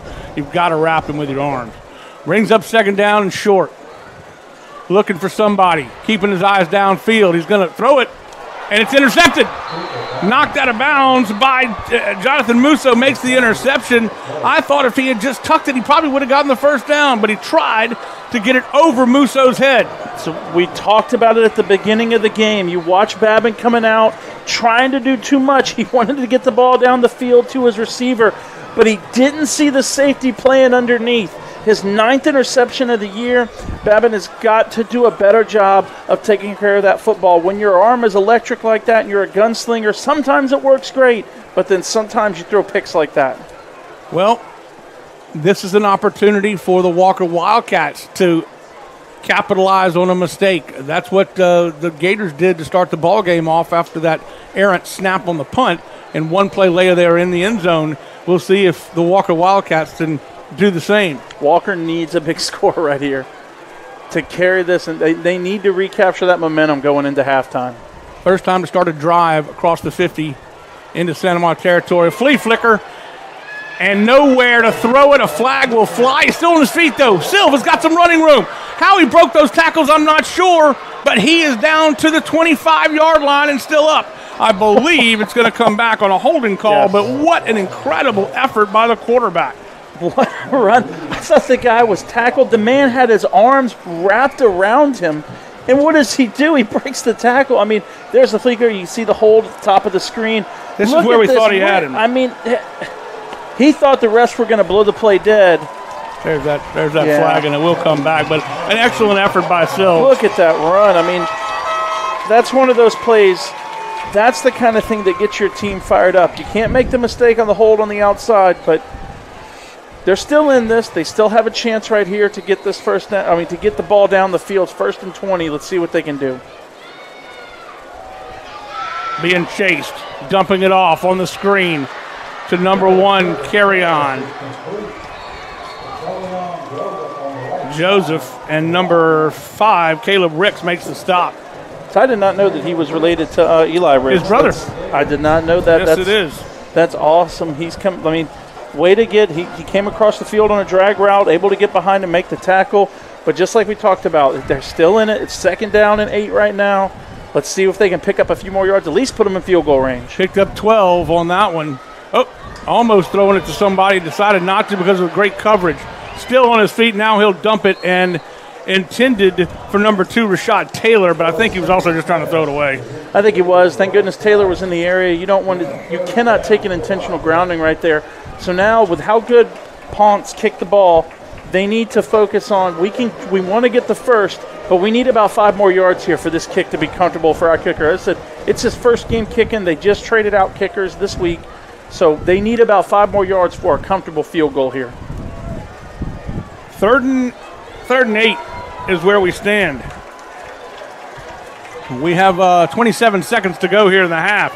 It's going to be Silv going for the end zone, just off the fingertips of Rashad Taylor. That one was well thrown. It just couldn't be hauled in. His best throw of the night by far. Watch this pass on the corner. He gets back, sees that he has the one-on-one, looks off the safety, makes a great throw just right off the fingertips. And he took a step and a half on Brown that time. Brown has been very good in coverage all night long, but that time he got lucky as we see a timeout called in the second one of the half by the Walker Wildcats. So you almost know they're right here. They're just going to try to get whatever they can. There's 20 seconds left. They're not worried about Santa Monica going down the field and scoring. So right now it's, do we go for a touchdown or do we get another 20 yards? This is where it's dangerous for Santa Monica because they have to play the entire field. Right now it's wide open for Walker to say we could either go for 20 yards and kick a field goal or we can go for 40 and go for the touchdown. Well, it's 4th down and 8. They do have another timeout, so if they could get the first down, the clock would stop to move the ball, then it would restart. Of course, it stops when it goes out of bounds or an incomplete pass, but they do have another timeout. Like you said, exactly 20 seconds. I think they've got time to they got if they're going to throw it, they need to throw it toward the sidelines. But I do think you've got an opportunity possibly to catch Santa Monica off guard and possibly run Caden Jones up the middle. So Santa Monica right now coming out, not playing with a high shell, so they're not gonna give them this first down. They don't want a 20-yard. Oh man, I think we got a false start. Well, that changes things. False start, and that'll back them up 5 more. 7 penalties, and I don't have enough fingers and toes to count the yardage. And the coach is not happy on that one. He's over there talking to the team. He's 65 yards in penalties. You just can't make that mistake in that situation. The 5 yards, that's crucial. And they did run a second off the clock for some reason. I don't know why, but again, Silv gets way down in that crouch to receive the snap. Looking for somebody, hits as he throws. It's incomplete. So now Santa Monica gets the ball with 12 seconds left. I don't see Coach going for a touchdown here, but that is a killer penalty for Walker when they had 4th and 8 and had a chance. He really couldn't step into that one as he was literally hit as he was throwing. He's lucky he got the ball as far as he did. Dangerous pass because there were some defenders right there. I think you're right. I think you got to just kneel this one or do something very simple.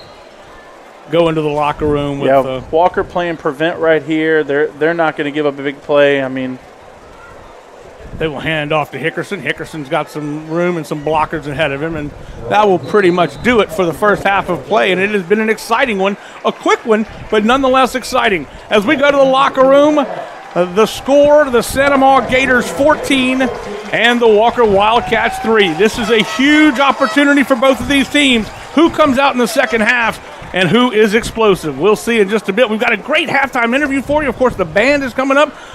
Jolie Hartman will be with us, so don't go anywhere, folks. We've got a lot more right here on the Rev Game of the Week.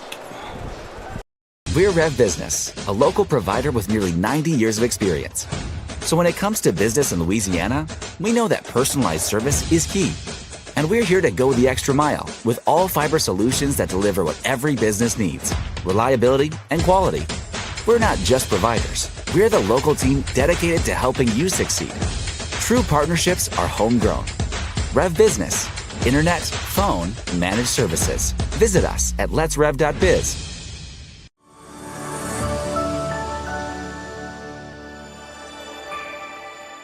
Mark your calendars for the first annual City of Gonzales Fall Fest. Join us on Sunday, October 27th at the Price of Law Pace Center from noon to 4 p.m. Enjoy a fantastic range of free fall activities and be entertained by the soulful sounds of Jamel Richardson. It's an event full of fun and music that you won't want to miss.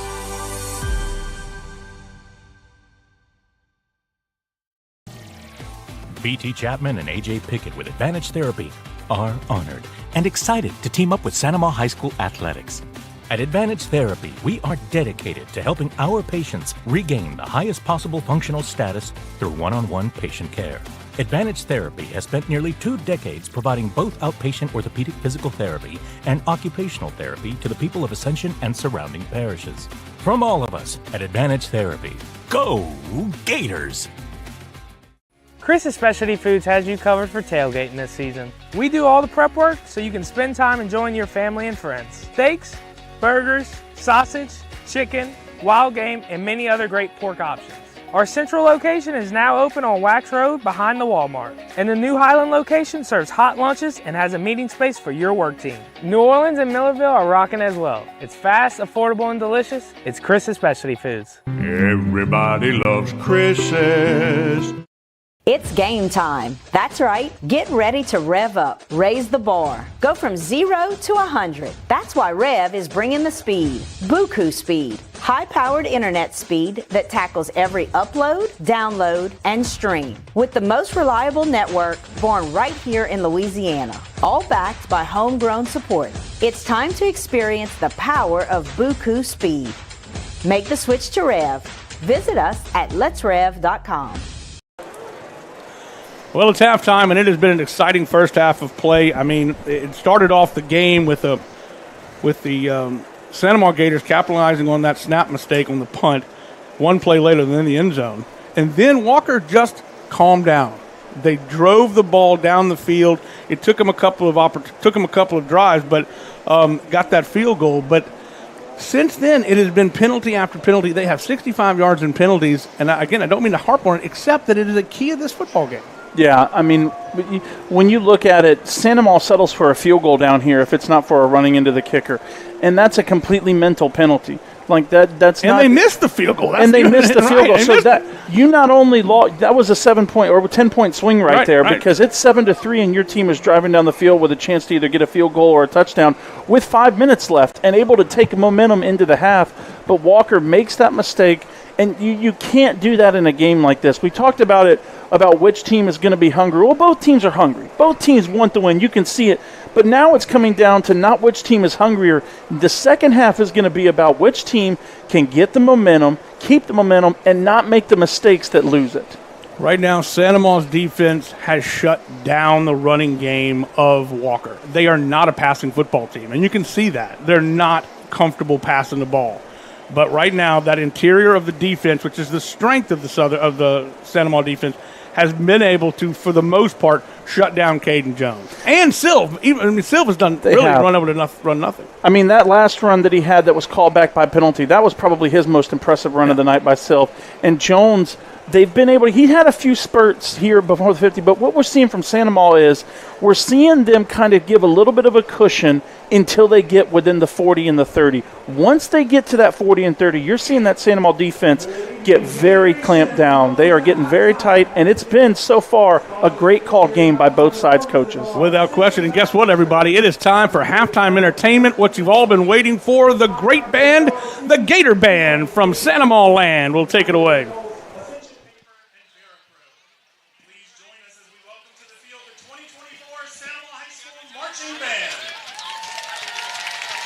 Tonight we debut our competition show in its entirety. It's titled 1849, arranged by Evan Van Doren and featuring the music of Brian Tyler, Thomas Bergerson, Gordon Sumner, and Ron Nelson. Drum majors Stephen Allen, Oliver Foray, and Aubrey Scanlon, and the Santa Maria Marching Band. You may take the field.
What an incredible performance we're seeing here by the Gator Band. They are absolutely exceptional. Of course, this is their competition routine that they will be doing at the statewide competition coming up in just a little bit. Right now we have a very special guest, Jolie Hartman. We all know Jolie Hartman because she's on the broadcast with us sometimes, but her real job is as a teacher here at Santa Monica. Jolie, you have so many different hats. Thanks for joining us up here at halftime. But just tell us a little bit about what all is going on with you and also with the Gators. Yeah, absolutely. So it's been an honor to kind of represent, but then also kind of be a spokesperson, because I really hate to tell you, Jimmy, like my aspiration as a young child was to be on ESPN, either playing soccer or, being the Aaron Andrews of today. And, I You're chose, our Aaron Andrews. Yeah, exactly. Like I chose soccer. I went and played at community college, and then I decided, I really wanted to be a soccer coach, did that for 11 years, and decided, hey, I really like the teaching aspect, and then I became a teacher here at one of the most incredible schools here in the state of Louisiana, Santa Monica High, and I'm just in awe right now of our band and our color guard because of the performance that they do day in, day out. They practice so much during the season, and then they get that one chance at state. And as a teacher, I am somebody that is very vocal for all students at Santa Monica High, especially our band and our athletics. And I'm just always so proud to see Santa Monica High. I always like to say Santa Monica Pride statewide. They got the STA in that. There you go. Let's talk a little bit about the very unique class that you teach, and it's a whole curriculum about sports programming, sports marketing. Just really interesting class. Yeah, so Coach Jay Dykes, our defensive coordinator here at Santa Monica High, he's been that teacher the last 3 years, and because he got, promoted to our defensive coordinator, I took over our huddle class, which is now called our sports and entertainment class, and we kind of provide our Santa Monica High community with all of our game day flyers, any kind of videos, things like that. It's any student that has aspirations in sports marketing or in broadcasting in general. And it's funny because REV, kind of got me 2 years ago, and then I'm teaching this class that has, speaking and presenting and creating things that can be, provided for our Santa Monica community. And it's literally, I have always said, keep dreaming, because even though, one dream might not happen, you can come to a new one. And then here I am, broadcasting, right. And this is what I wanted to do as a young child, and so here I am, and now I get to teach the Santa Monica High students. Well, I've seen some of their stuff. It's really incredible, but I've got to ask you now, we're getting ready to change. All right, so we've got another half of football. It's important. You've got to win this if you're the Santa Monica Gators. But at about 10 o'clock tonight, everything switches, and it's all about East Ascension, right? Absolutely, yes. Tell us what's coming up this week. So, we call this our EA week, and if you are a Spartan, they call it the Gator Week or Gator Hate Week. Gator Hate Week, all right. And I giggle all the time about that just because, I absolutely love when both our communities come together and just support. We've had, our golf tournament that happened, I want to say a month ago, but maybe a few weeks ago, the Ryder Cup, and shout out to Santa Monica golfers and the alumni. They won the Ryder Cup. It's just a fun-filled week that has the community, either cheering for the Spartans or cheering for the Gators. It's just a week that is full of community love, and not only just community, your team. It's something that you're going to see a whole bunch of people in Gonzales, either in orange or black and gold, or camo and blue and gold, and that's just something I love about being from this small town. I'm from a family that everybody graduated from EA, and my parents and me, we graduated from Santa Monica, so it's kind of that week that we're like, go Gators, go Spartans, things like that. But Orange Week is coming up for Santa Monica. It's something that the kids and the faculty always looks forward to, just because it's a time that everybody just has fun that week. It's huge. Now, we would talk during the week a little bit this week, and you said it's Orange Week, and I was like, wait a minute, there's not an orange color in any of these teams. Why is it Orange Week?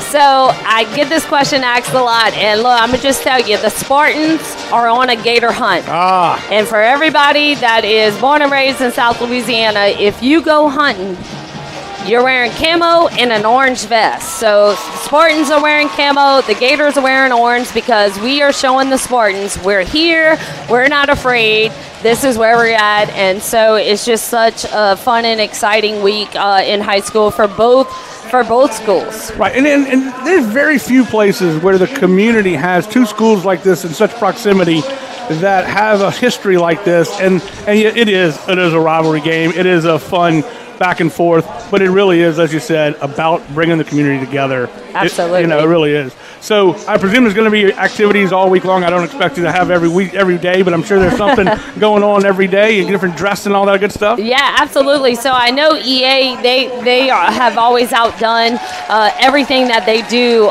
with their Gator Week. They go full out with their mall, and hopefully with their new building, they have that mall again set up to where it's all camo, kind of mossed out and everything else. For the Santa Maria Gators, I mean, what we do is we try to orange out our building and have fun throughout the week with I am sponsor of the club that is called our Gator Rally, which pep rally. So we try to bring all the fun to Santa Maria High School. We have games throughout the week just to kind of get our football team ready, but also get our students, involved into their high school experience and things like that. I mean, it's always just a fun week just because of the fact that Santa Maria High was built in 1978 in the fall. And so we have a lot of our students that grandparents went to EA, and it's just such a fun atmosphere to have people that have been here, born and raised, know the rivalry and things like that. I mean, we have our quarterback, Cooper Babin. His dad played for Santa Maria High. And then we have so many other people that have just been invested in Santa Maria High and this rivalry that the week is just phenomenal for anybody's Spartans or the Gators. Well, we're just about ready to start the second half, but you mentioned something a couple of times, and that is that all students are involved. And that is something I think is often missed, especially when we're talking about football so much. And there's so many other aspects of not just playing on the football team, being involved with all kinds of, but just everything that is offered at Santa Maria and really high schools across the state that really makes a difference. And if you don't actively recruit and help and encourage those students, sometimes you miss a few, and I know you're not missing very many here at Santa Maria. Yeah, no, absolutely. I mean, I really have to give it up for Central Parish School Board. They truly bring everything to every high school here in Ascension Parish. I mean, I giggle because I was the head girls soccer coach for 11 years. This is my second year stepping down and kind of watching everything. And Santa Maria High and East Ascension and Dutchtown, and we already know Prairieville is going to be a name, that's reckoned with. We are known throughout the state. It's not just our athletics, it's our academics, it's our CTE, it's everything that Ascension Parish has to offer. And I just want to say, it's an honor to work for Ascension Parish and just what this brings to our community. Well, it is an honor to have you up here. It is an honor to have you on the sidelines when we get to, and I hope I get to do another soccer game with you this year. That's right. But we just appreciate all that you're doing and all that Santa Maria is doing for the community. And we will be on the air next week with Santa Maria EA, myself, Coach Swacker, and Troy LaBeouf, so we're looking forward to it. Absolutely, and all I got to say is go Gators. Go Gators. Thank you so much. Jolie Hartman doing so much for Santa Maria, doing so much for the children of Santa Maria, for the kids of Santa Maria, and doing so much for the REV Game of the Week, and we certainly appreciate it very, very much. But now we turn our attention back to football, and it has been a fun evening of Santa Maria and Walker football. We had a great halftime performance by our band, by the Gator Band, and of course the Gatorettes and all the people that are involved in that. It always amazes me how much work goes into a marching band. My brother-in-law was part of the LSU marching band, and I'm telling you, they're in two-a-days out in the heat just like the football team. And, man, I'm telling you, they work awfully hard, as do our student band members here at Santa Maria and throughout the state. But now it's time again. We'll turn our attention to football. I'm Jimmy Frederick. Along with me, our broadcast partner, Jonathan Moore. And, Jonathan, We have seen a good first half of football by Santamon. We have seen a mediocre first half by the Walker Wildcats. It's going to be interesting to see how each of these teams come out of the locker room. Can Santamon stay focused? Can Walker shake off the mistakes? They're only down 11. I mean, that's 2 scores. That's nothing. Yeah. We'll see. And I really looking to come out. I think you hit the nail on the head. I really wonder, is Santamon going to come out? Hey, last week we were up by 3 scores going into the third quarter. Good point. And they came back and rattled off 24 straight points against us. And Walker, who so far this year, and I didn't get to see the actual box scores of every game to know how close those games really were, but so far Walker has won every game by, I think, at least 2 scores. Walker's won at least every game by 2 scores. So this is kind of their first big test. How are they going to come out and respond to being down by 11 points? You've got 24 minutes to not just come back, but you got 24 minutes to win. So are they going to be able to come back? Are they going to be able to do that? And this is where you say, you hear the cliches, this is where the winners get decided. This is where we find out who's mentally tough. Well, it really is. Is Walker going to come out, respond to adversity? And is Santamon going to be able to overcome, like we talked about, the loss of last week? This is where we find out about that. Well, David Oliver said this is a turning point game. This is the game, like you said, where the metal meets the road, or the rubber meets the road, if I get the saying correct. But I think he's been pleased with the way they've played so far. But like you said, they've got to continue it because Walker is an explosive, very, very good football team. The only other time they've had trouble has been against Central, and they lost that game to Central. This will be taken by Tim Johnson. He collects it at the 12-yard line. Johnson tries to find a seam, still on his feet. I thought he got decapitated there. And they'll blow the play dead, but not before he crosses the 25 to about the 27-yard line. So a good start right there for Walker. Get him down inside the 30. And now we get to find out how are they going to respond, because Santamon was able to move the ball the last few drives. They got down even though the penalty negated the missed field goal. Walker had a little bit of trouble stopping them at the end of the second quarter there. So now can they come out and can they force a 3-and-out here would be everything that Walker needs to regain that momentum. This offensive line for the Gators have been pretty good so far, and handing off to the running back Hickerson, and Hickerson won't go far as that time the defense stiffens. I think, he might not have been in on, but I know was the first time we get to say Dante Flowers' name on there. Yeah, he forced that run to the left side a little bit more, so Dante Flowers on the first play able to get good penetration in the backfield and force the running back to go where he didn't want to go. Number 6 is the number you're looking for when you're thinking about Dante Flowers, and he moves all over the place, and he is a specimen. But he is tangling with 2 offensive linemen, and this pass from Myers incomplete. A little bit high, and we've seen it a couple of times from Babin. They've been able to connect on a couple of high ones that he's been able to catch, but that one was just a little bit too much for him. Yeah, a little out of his range, and this gets in a 3rd and long. So this is what we talked about. Walker, this is where they need to stop. The 3-and-out would be perfect for them. Let them get the ball back, and like you said, they are 1 cut away from scoring on a 70-yard run. One of our keys to victory, converting on 3rd down. They have done so a few times tonight, but not overly spectacularly. In fact, I'm not sure they have converted on the 3rd down. This was going deep, man for man, step for step, and it's knocked away by an incredible defensive effort by the cornerback. I believe that was Jeremiah Dorsey. So great throw right there. Had one-on-one coverage, but look at this defender watching the ball the whole time, had his eyes on the quarterback, able to break up the ball. Very good job. What a breakup right there. That you could not have scripted that any better for Walker on how to come out and cause a 3-and-out. Ja'Karen Johnson is actually the person who is doing such a great job on that coverage. Got to give credit where credit is due.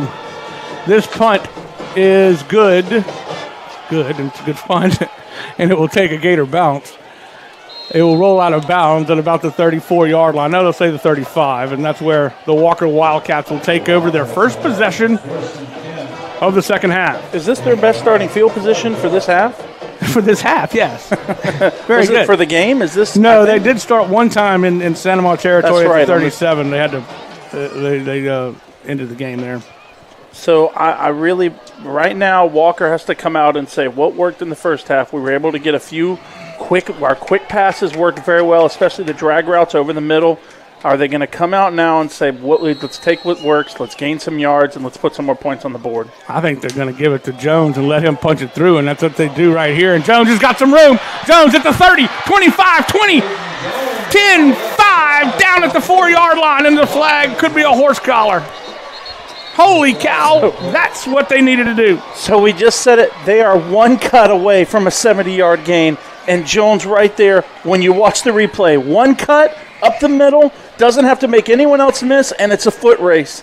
Santa Maria able to bring him down, but a definite horse collar tackle at the end right there. Easton Humphrey will be nailed for that one. It'll be half the distance in the first down. But what a run. It was right off the left side of the line. Caden Rushing and Tony Facino opened it up. Yeah, Not sure why there's such a discussion here. I'm wondering, was there a hold back here? There's a flag at the 50. I think there's a hold right here as well. Oh, my. Yep. So that negates, the horse collar. Offsetting penalties, and they will replay the down. So, man, we just talked about it. You can't shoot yourselves in the foot. You cannot make that mistake. Another huge play, and they called holding on the left side right there at the 50 by one of the getting to the next level, grabbing one of those linebackers. Just, you can't make that mistake right there. You take back a 70-yard gain. It's the same thing with the missed field goal. Those are the penalties that absolutely kill drives and kill your team right there. The 8th penalty of the game for Walker, only the 2nd against Santa Maria. Check that, the 3rd against Santa Maria. 1st and 10, ball back at the original line of scrimmage, the 40-yard line. Handoff, and this time it goes nowhere. The defense stiffens. There's your boy right there. You've been talking about him all night, Anthony Salzarulo. Salzarulo coming off the edge again, and I mean, when he's able to come off to the edge unchecked, he's just making plays in the backfield. So I don't know how many times he's going to have to do it before they say we've got to have somebody chip him something. I don't understand why Silv goes down into almost a complete squat on every single snap. It seems to be useless motion that could go wrong if you're not careful. I'm trying to remember which quarterback I saw do that. The initial contact was by Salzarulo coming up, but then he had some help. He slowed Silv down just enough, and then 3 Gators right there to chomp him. Just once again, just comes off the edge. No one touches him. No one chips him. I think this is probably the 5th play he's met somebody in the backfield. At what point is there going to be somebody, a tight end, a fullback, a running back, that they say, I just want you to hit him just a little. Give us that second to set up the RPO or to set up the pass.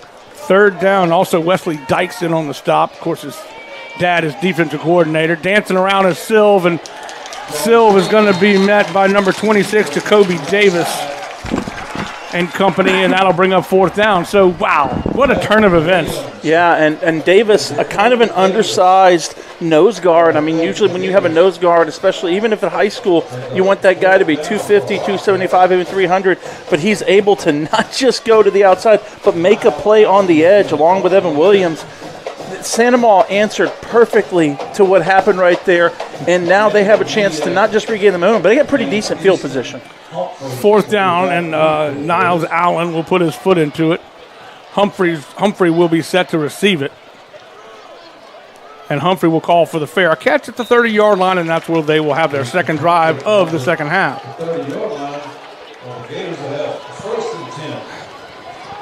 So let's take a look at some of the games we have coming up next week on Rev. Game of the week while we have just a second here. Of course, we'll have the big game, Santa Maria East Ascension. Myself, David Schwacker, and Troy LaBeouf will be on that call. We've got in 2 weeks, we've got the Live Oak and Santa Maria homecoming for that one. and Turlings Catholic at East Ascension. We also have Denham Springs at Dutchtown next week, so we got some big games coming up, and we'll show you some more of that in just a bit. But Santa Maria is back to action, and the ball, I think the ball came loose. I think it was. It did pop out, but I think Santa Maria did recover it. That is one thing we haven't seen any of tonight is putting the ball on the turf by either team, which is nice to see. I think the only thing we had was that punt at the beginning of the game. Right. I think that was the only, and then the interception. The pick, So both teams so far have done a pretty good job of taking care of the ball. And I looked up. I finally was the quarterback. Jalen Hurts takes snaps like that, Interesting. and I don't know why, but I mean, must be wanting to emulate him. Picking his way through the defenders, I thought there might have been a whistle early, but there was not. And he will pick up another couple of yards. It brings up 3rd and 4. So this is what you need to Santa Maria. You put it in a 3rd and manageable. Now it opens up. You can still get this with a run. You can have a few short passes. It opens up the options. And that's why we talked about in the first half.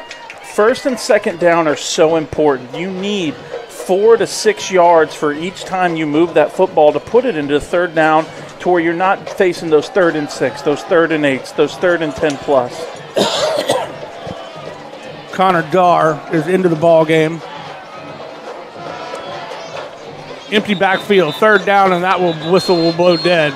There's going to be false start on the offense, so that will back them up 5. So that changes things a little bit. It'll bring up 3rd and 9. So now just like Walker, you can't make those mental mistakes. When you do that and you go backwards, now it goes from 3rd and manageable where the playbook is wide open to where now we not only know you're throwing it, you've got to put that ball in the field, and if we can get a short pass, as long as we keep you in front of us, we can make that tackle. Hickerson checks into the ball game. And also Myers is in there as well at the slot. He's had a pretty good game, made some catches, had a couple of other opportunities, some targets. They're coming after him, and they will flush Babin. Babin's going to throw on the run, and he will diving effort. Did he make the catch? They said one ref said incomplete. Okay, but that was a great effort. I still don't understand why Babin doesn't just turn upfield and go. Watch, look at all this green. He does. I mean, I don't know if he just doesn't have the confidence in his legs, or maybe coaches really wanted him to put the ball in the air. But there's been 2 or 3 times that he's had a lot of green in front of him that he could have at least made an attempt at the 1st down. So, and a play just like that is where he ended up throwing that interception earlier. And that was a dangerous pass there too. Fierro has to go up and get a high snap, but he does so, and it's going to be pretty good punt. Collected and called for the fair catch is number 82, that being Braylon Kent. So good way to field the punt right there. I mean, I know it seems like not a big deal. That was a big high punt. It's hard to get that in the lights. You know, one of my favorite things is studying coaches, and you hear about Bill Parcells. One of the things that he did as a head coach, he drilled it into his punt returners. You catch that ball. That's the difference between 15 yards of field possession, and as we've seen in this game, that is huge. Yep, that's a good point. First and 10 now from their own 33-yard line, pulling it back from his receiver. Nowhere to go with it, intended for number 93, and it is incomplete. That was Carter Abear. So just couldn't connect on the pass right there. Again, getting pressure. Do we have a new quarterback in there? I think number 10 is in there now, Bryson Thomas. Thank you for bringing that to my attention. I just kind of stopped looking at his number. Bryson Thomas now the quarterback.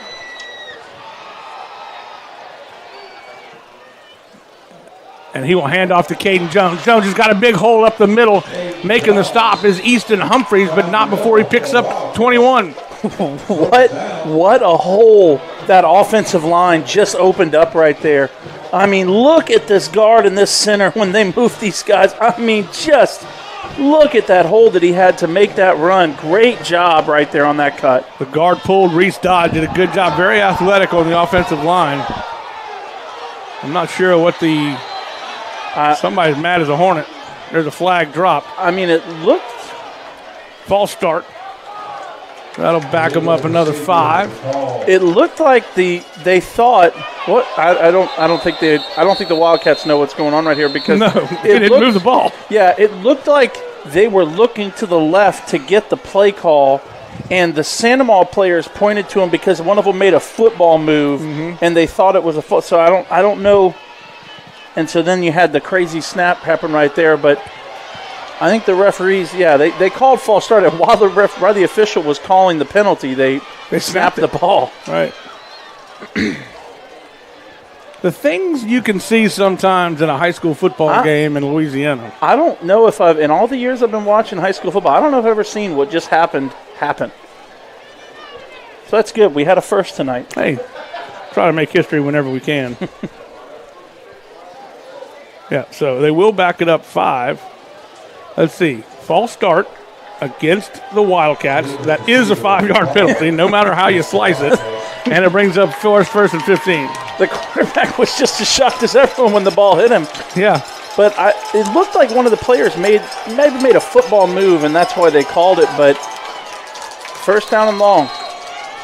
New quarterback is Thomas. He's a senior. He'll hand it off to Jones. Jones will fight his way through, but then he'll be wrapped around the waist and slung down like a rag doll. I mean, I know he got tackled there, but just every time he touches the ball, you just think he's getting past that first tackle.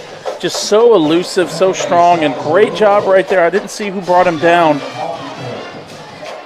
Number 49, Evan Williams. Williams, I mean, right now he is making plays because if he gets past that, he's 10 yards down the field. He is so fast.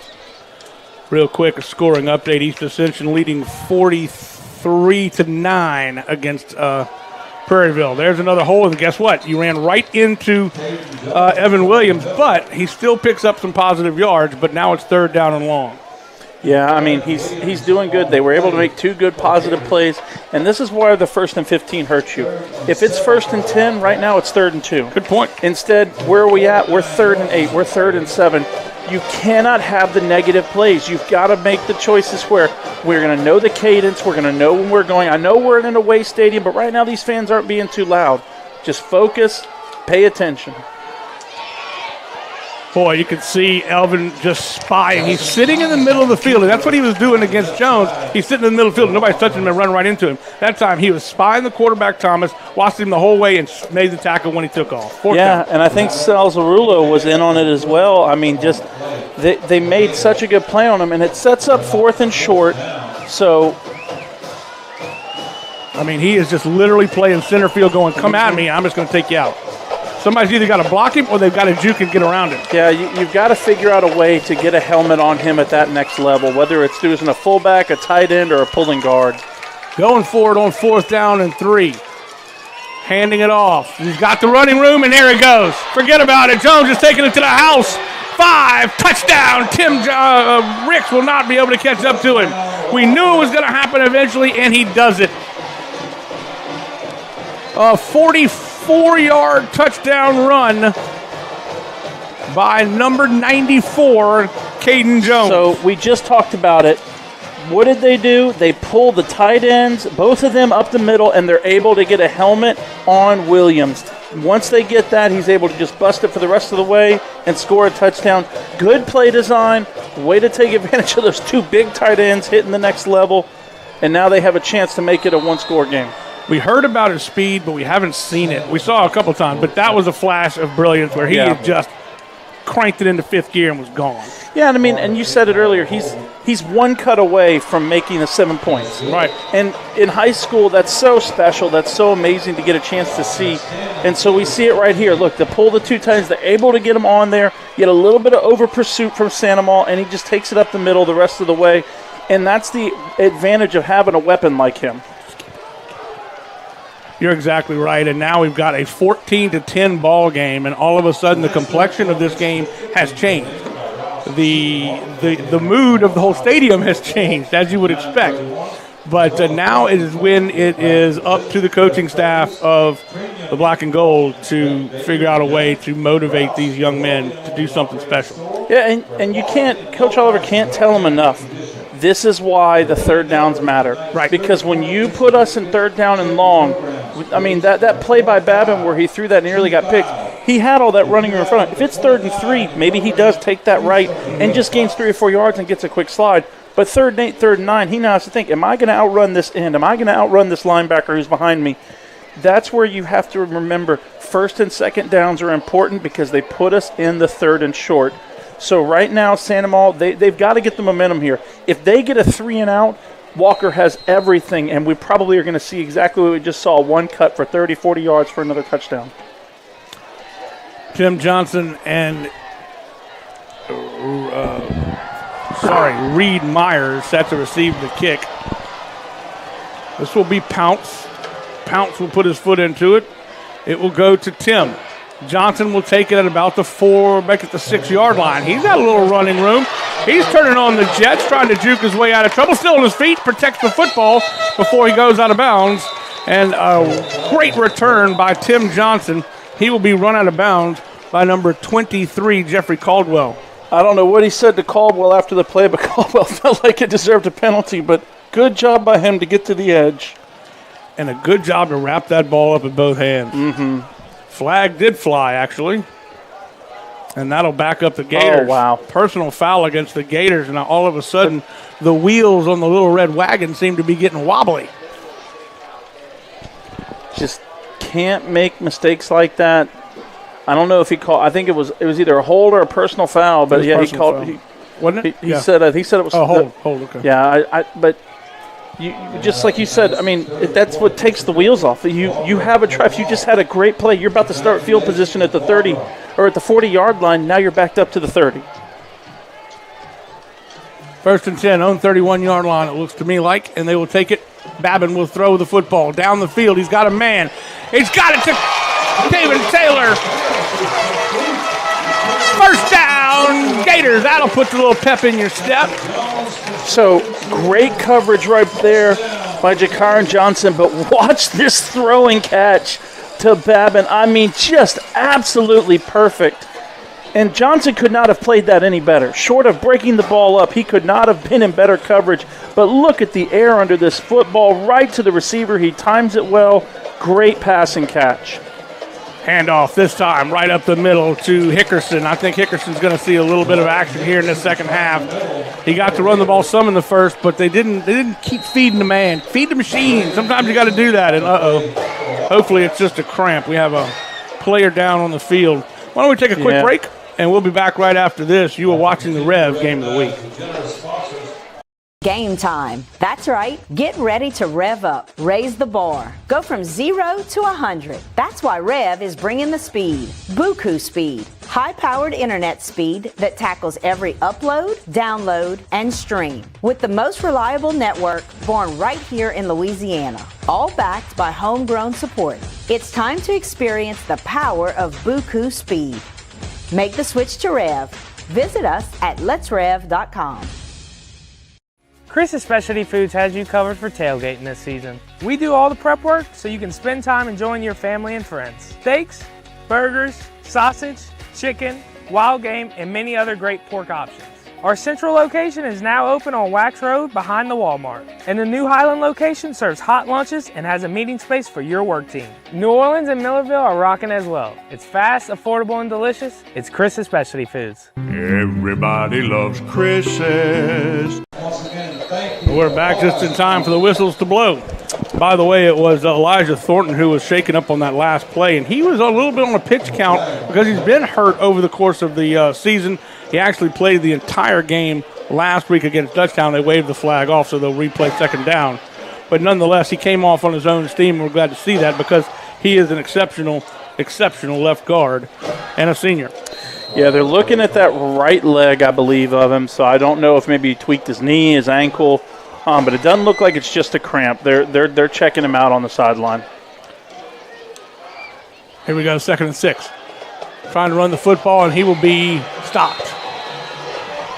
Around the neck, he gives him a little bear hug, and that was Tyree Williams, who goes nowhere. So you just talked about it, about Thornton going to the sideline. What broke down on that play? You see it, the left guard right there. Yep. They were able to get penetration, go right up there. I mean, that's a huge loss if he's not able to go back into this game, especially against this front of Walker, which has been moving fast all night. I mean, Santa Maria has had trouble moving the football.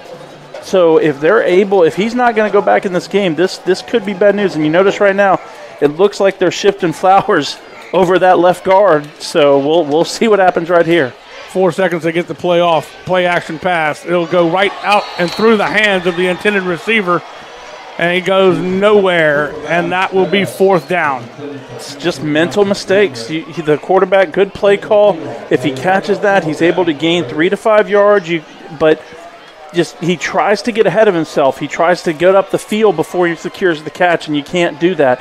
You've got to make sure secure the catch, and then you start to run. But he kept his eye on the defender, and now it puts them in 4th and long, and they're forced to punt. Brody Kernan is their coffin corner kicker, their short kicker. They're going to see if they can pin the Wildcats way back deep in their own territory. A 1 bounce snap. This ball will angle toward the 5-yard line, and they will do a good job if they can keep it in the field, and they do at the 1-yard line. And that is why Kernan is in the ball game for that kick exactly. Great kick right there. And, I mean, so far, Coach O said, we want to focus on special teams this week, and special teams has not been a problem for Santa Maria this week. They've defended them well. They've played them well. And, I mean, with the exception of a missed field goal, the special teams has been won by Santa Maria so far this week.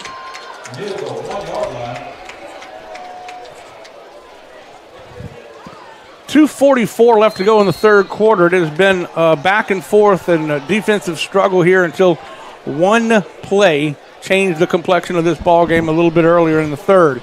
14-10 to score, and Santa Maria has pinned the Wildcats deep, and the whistle will blow. I'll tell you, man, they're starting to get a little peppery out there. Yeah, and false start, you can't back up much more. No, it's one of those move the ball back an inch. Well, you know, this is how... I don't know what they're talking about. I don't know what's going on. I don't know, but I can tell you the referees are going to start telling them to calm down a little bit, because after each play, they're starting to get a little peppy. Yeah, I mean, close game, 2:41 left in the third. And this is how Dutchtown got the edge on Santa Maria last week when they pinned him and pushed him in for the safety. Back in the end zone.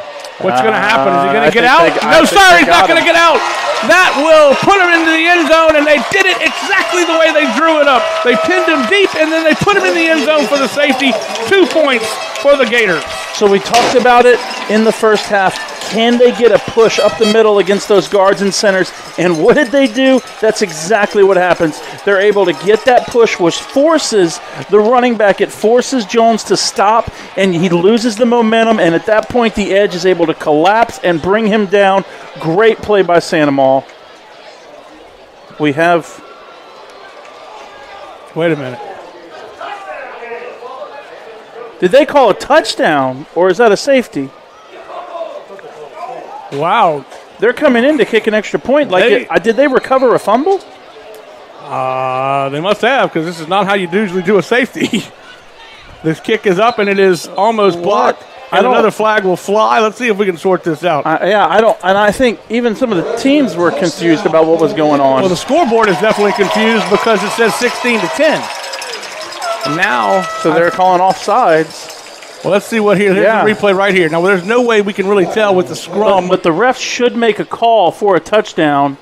And I think what I remember seeing the ref who was running, and you saw a ref running from the top at the 10.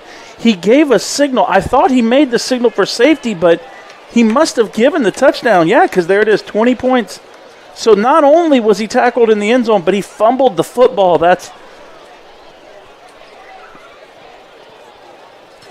Well, another interesting play here at Santa Maria versus Walker. Now, they better block the guy off the edge. He's coming off unabated. It's a lot easier to come off unabated, though, whenever you start before they snap the ball. So, good point. That's Zion Rush. Now what? I don't know. The fans are cheering. I don't know what just happened, but they're going to move it just a tad bit closer. And so he'll have an opportunity to kick the extra point from the 8-yard line, making it an 18-yard extra point, which is what it normally is just about. Fierro will see if he can put his foot into it. His cousin was a former kicker here at Santa Ma, and Zion again comes in off the edge, but it is good. And Fierro is perfect on extra points, and that was quite a turn of events. We'll come back and sort it all out for you. It's 21-10, the Santa Ma Gators leading the Walker Wildcats. Back after this on the Rev Game of the Week. We're Rev Business, a local provider with nearly 90 years of experience. So when it comes to business in Louisiana, we know that personalized service is key. And we're here to go the extra mile with all fiber solutions that deliver what every business needs: reliability and quality. We're not just providers. We're the local team dedicated to helping you succeed. True partnerships are homegrown. Rev Business, internet, phone, and managed services. Visit us at letsrev.biz. All right, let's recap this for you real quick. The punt was perfectly executed by Kernan, went down to the 1-yard line. Then, on the first play of the play from scrimmage, they get a false start, backs them up half the distance from the 1-yard line toward the goal. Then, play number 2, they hand off to Caden Jones. Jones gets bottled up in the end zone. We all thought it was a safety. The ball did pop out. It was recovered by Santa Ma. Santa Ma gets the touchdown. The extra point is good, and we're back to action. Yeah. I mean, couldn't have been better myself. On the one hopper. Up the gut. Oh, my goodness. Oh, my goodness. It's Mackey. Mackey's got some running room. Could they give it right back to them? Mackey to the 15, 10, 5. Mackey, touchdown from the 18-yard line. Holy cow, the exact thing that couldn't happen. No flags. No flags. There's no way they could allow that to happen. And Mackey takes it 82 yards. Watch it on the replay. It takes a bounce. He catches it on the bounce. And then he's just gone. Just straight up. He was hit one time, and that was it. He was barely touched. Santa Ma, they've done so well this game playing the special teams. But exactly what happened last week against Dutchtown. A shorter return. And what happens? They leave a hole open in the middle, and he's able to take it down the field and score. They're going to go for 2, I do believe. 21-16.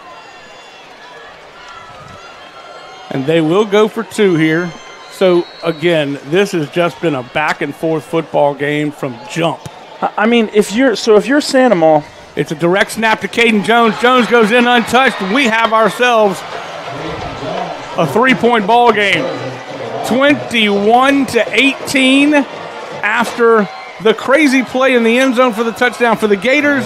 The kickoff is just basically olayed, and they go 82 yards.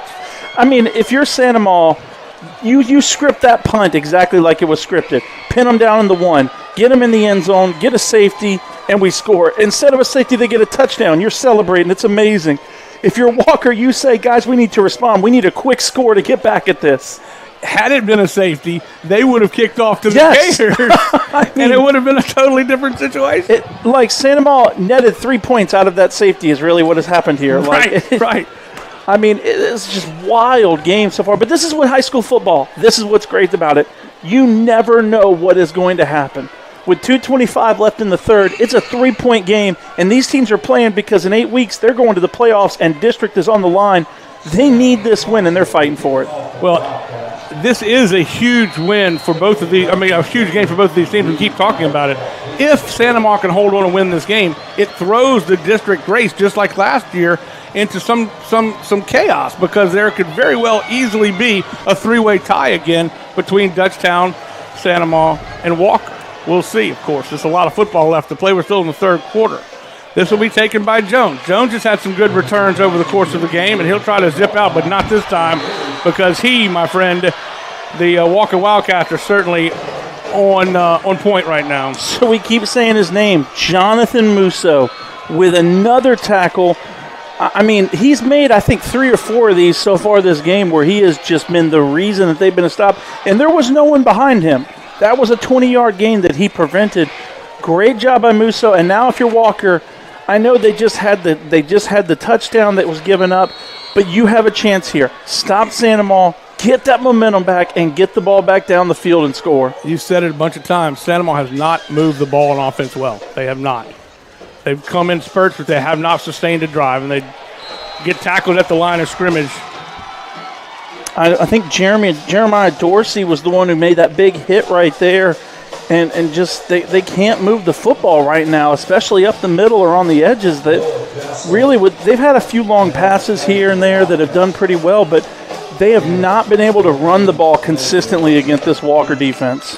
Tyree Williams into the backfield now. He'll flank to the right of Cooper Babin. 2 receivers to each side of the line of scrimmage. And Babin will call for the football. Dropping back, he's rushed, flushed out of the pocket, looking for somebody to throw to. He throws it down the field, and he beamed our camera guy. Blaine just got pounded with the football. I think he might have hit the camera. So we finally get to say his name, but look who's flushing him out of the backfield. Dante Flowers on his tail, and then there's the ball hitting the camera. There's the ball, unconnected. He just connected with the wrong guy. Blaine has been incredible down on the sideline, and unfortunately he has been retired. Or at least his camera has. Yep. Sorry, Lyle. Now brings up third down. Guess what? 3rd and 10. Not exactly where the Gators like to be. This is just batted down. Nowhere to go. Dante Flowers being a disruptor. So 2 straight possessions. They take Flowers and they say, we're putting you over the right guard. We're gonna make sure that they keep an eye on you. We're gonna put it over a player that we know. And I don't see if whether or not he's back in the game yet. But Flowers on 2 straight plays causing disruptions. Now Walker's got that momentum. They want the ball back. It'll be Braylon Kent set to receive the punt. This kick is a short one. It'll be very short. It will take a Gator bounce, but it will roll to just past the 50-yard line. So good field position for the Walker Wildcats with just under a minute 15 to go here in the 3rd quarter. Actually, right at a minute 15. So just a great defensive stand there by Walker. And we talked about the players in the game to look at beforehand. And those key players, we talked about Caden Jones and Dante Flowers.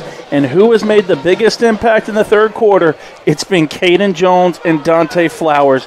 Those 2 guys, both on offense and defense, carrying this Walker team. And now, with great field position, they have a chance to go down and tie or take the lead. 1st and 10 from their own 49, make it 48-yard line. Same Thomas is in there. He throws a nice touch ball, knocked away. Well defended that time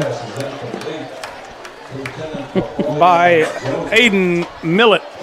So Andon Millett, way to go. Andon, you're right.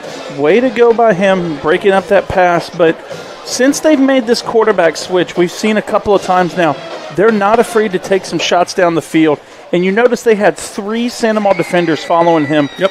They now have to respect the pass that they didn't have to do in the first half. So great job of coaching so far by Coach Matheby. He is putting his players into position and saying, hey, I'm going to give you all a chance to succeed. Now you need to execute. 2nd and 10, handoff to Caden Jones. Jones will follow his blockers. He will allow the play to develop. Easton Humphrey will make the stop. Humphrey, who was injured a lot in the early part of the season, is back completely healthy, and he has been effective here from the safety spot.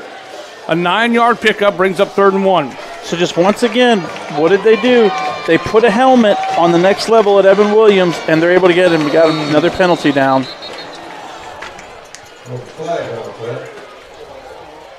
Penalty number 10, I believe. Yep, and I think it's another false start. And so we have seen the damage done by the football on our equipment, and it is brutal. But a bad penalty right there, just setting them back 5 yards. And it looks like they're going with a jumbo set. So we'll see if they're either going to make this a run and not go for it on 4th. And it will be a direct snap to Caden Jones. And Jones, that's exactly how he got the 2-point conversion. But that time he just shoots up the middle. And if it had not been for, I believe, yes, it was Millett again grabbing the back of his jersey, slowed him down just enough so that he could catch up, he would have been in the end zone again. So Santa Maria, I mean, they're bringing him down at the next level, but if your team is having to make tackles on their running back with your safeties, that's a problem. It means they're able to get to that second level. And we talked about it in the first half. Would the offensive line of Walker be able to wear down Sandomal? And so far in the third quarter, they have. And now this puts it in position. We're going into the fourth. This defensive line for Sandomal looks exhausted, and they're pushing the ball every time they run it with 4 to 5 yards. That'll do it for the third quarter. We head to the final stanza. Don't go anywhere, folks. It doesn't get any more exciting than this. We'll be back right here on the Rev Game of the Week. It's game time. That's right. Get ready to rev up. Raise the bar. Go from 0 to 100. That's why Rev is bringing the speed. Buku speed. High-powered internet speed that tackles every upload, download, and stream. With the most reliable network born right here in Louisiana. All backed by homegrown support. It's time to experience the power of Buku speed. Make the switch to Rev. Visit us at letsrev.com. Well, it is everything we build this one to be. It has been back and forth. It has been momentum swing after momentum swing. Just when you think somebody's going to blow this thing open, something else happens and the other team comes right back. So right now as we head to the final 12 minutes, it's 21-18. Sandomal holding on to a very tenuous lead. Yeah, it just feels like Walker's got something going right now. They do. They have that momentum right now, and Walker's figured out two things. Number one, they changed quarterbacks and are putting the ball over the top, and number two, they're putting a helmet on Evan Williams on every play and making him not be able to make the play. Well, you're exactly right. They have number 84 that time went out and found Evan Williams, and that was Niall Allen. Yeah, so they've got receivers, they've got tight ends. They're rotating people into the game and telling them your job is to get out and put a helmet on Williams. And they've kept him off the ball. And what has happened? We've seen a 60-yard run called back by penalty. We've seen a 40-yard run go for a touchdown. Drop the snap, and it's just enough for delay to give him an opportunity to go up the middle.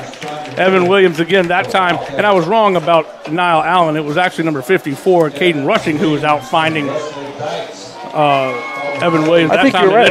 I think they actually rushed Niall Allen out and back in. I think you were right. I think it was Allen because he just came back in the field. I mean, so far this half, and you can correct me if I'm wrong, Jimmy, the only team that has stopped Walker this half has been Walker. Yep. So if they can continue to move the ball penalty-free down the field, they have a great chance to win this. They got to convert here if they expect to because it is third down and about 7. Handoff this time to Jones, and Jones will be tackled short of the first down. I would expect they're probably going for it as it was Williams and Gavin Carpenter in on the tackle there. And I mean, it's fourth down and 5.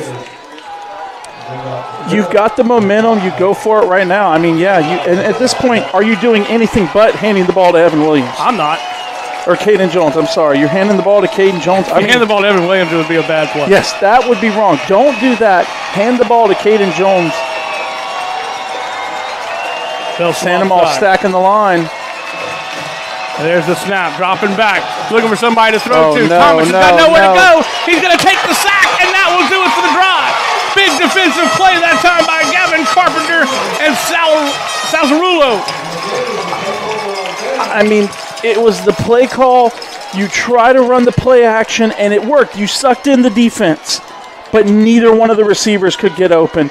And the quarterback, Thomas is just left there with the ball saying, I have no safety valve. They had a max protection, no safety valve, and he couldn't even get out of the pocket because he had Gavin Carpenter and Salzarulo coming down on top of him. Huge stop there by Sandomal. All right, let's see if the offense now can get going. Babin's going to throw it down the field. He's looking for Taylor, and Taylor, did he make the catch? I don't know, but there's a flag down. He did not make the grab. I think he did. I think the referee is making the call right here. He did. The catch was good. There's a flag down that will probably, obviously, it'll be pass interference unless it's somehow pushing off by Taylor, which I don't think it was. They will decline this penalty, and it will be first down for the Sandomal Gators. Holy cow. Was that Timothy Johnson on the catch? Oh, I'm sorry, it was Timothy Johnson. You're right. So it was Tim Johnson, after the play, you could see him over there lobbying with the refs. I didn't see the penalty. Here we go. It was pass interference against the defense. So Thought it was pretty good coverage, but there was a lot of contact. It was. I mean, like you said earlier, I don't think there was any more contact there than what they let go earlier, but it doesn't matter. They called it. It was a great catch. So the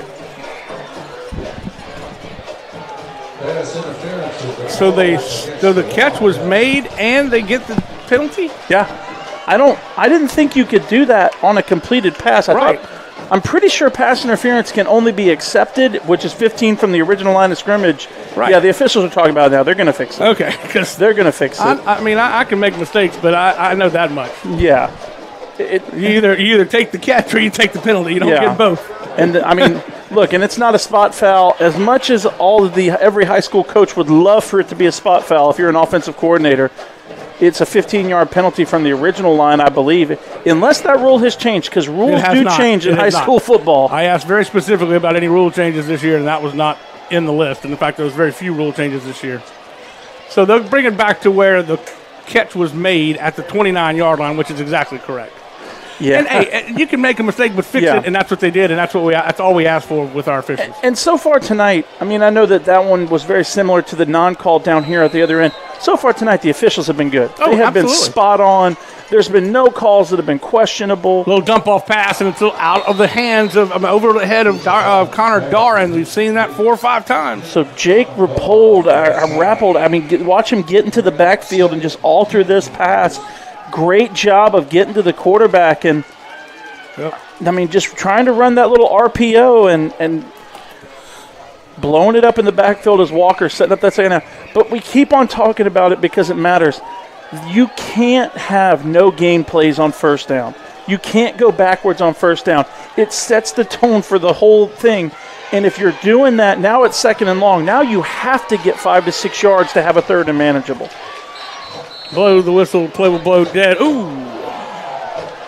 And I don't see how Carr can be upset about that. I mean, they were playing. The guy threw the ball and he ran right into him. He didn't try to tackle him. It was incidental contact. I mean, if the play was already dead, it doesn't matter. If you're a Santa Ma fan, you want the foul. If you're a Walker fan, you're like, it's incidental. But in reality, it was just incidental contact. I want to see the referee with the penalty. It was against Santa Ma. Yeah, it was. Which just once again, teams hurting themselves, and you can't do that. You can't say our biggest focus is we need to get more yards, we need to complete third downs, and then the team goes out and does this. The coaches are infuriated right now because they're telling them, we coach you not to do this. 5-yard penalty. 2nd and 15. Sideline infraction was the penalty, and that's the second time that the get-back coach has not done his job. And there's going to be some issues. And you're right, and that is a completely preventable penalty.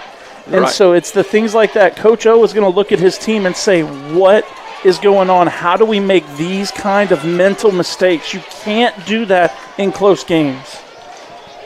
Babin drops back looking for somebody to throw to. He's going to be flushed from the pocket to his right, looking for help, and he dumps it off. I don't think... If he didn't get it across the line of scrimmage, that's intentional grounding. I mean, if he got it across the line, it was barely across the line of scrimmage. The referee, you can see White Hat is going out there and checking right now. I think he must have got it across. By a microbe, man. Yeah, because you see where the referee Martinez is out there right now. Yeah, he's giving the call. It's not grounding. It was close, though. You were talking about Coach Oliver analyzing things, and he is a very analytical coach. In fact, one of the things that he went back with these weird injuries that they've had all year long, they went back, talked with his training staff, and tried to figure out if they're doing something wrong in the weight room. But they said they're not. They're just one of those freak things that keeps happening. Looking for somebody to throw to, Trump dumps it off and behind Meyer a little bit, and it will... It was incomplete. Jeremiah Dorsey almost intercepted. Yeah, Jeremiah Dorsey able to poke the ball out, and they thought, it was a fumble, but it was behind him a little bit. They've got to lead him a little bit more than that, and that will turn the ball over as they punt it away, and they'll see if they can get Kernan to do the same thing he did on the other end of the field on this end. So you talked about, I love Coach Oliver.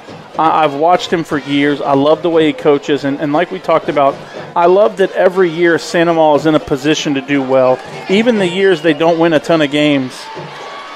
Coffin corner, and they will call for the fair catch at the 10-yard line, and it was a very brave and very wise move for Braylon Kent to catch that football because they had 5 black jerseys waiting for it at about the 2. Yeah, it was good execution right there by Santa Maria, but like we were talking about with Coach Oliver, he goes back and he studies his team. He always is preparing them and putting them in positions to succeed. And that's what's so frustrating about those mental penalties that we have, like sideline warnings or jumping off sides. And so hopefully we see them continue to execute and do well in the rest of this game. I mean, they got 9:30 to hold this lead. 5 drives for the Gators in this half, 5 3-and-outs. Man. I mean, this is identical to what happened last week at Dutchtown. This is identical in every way. They came out 21 points, and they gave up the lead because they could not execute in the second half. Something's happening on the field. I'm not sure. The Walker players are out about 7 yards from the sideline. I didn't see Garrett a Martinez penalty went and flag I didn't go either. down. Went to talk to them. They're moving. It looks like they're so they. The punt was fair caught at about the 12. No, the 11. That's where the officials did they possibly call fair catch interference? I mean, nobody touched him if they did. Heck, I mean, it looks like a hold. I don't.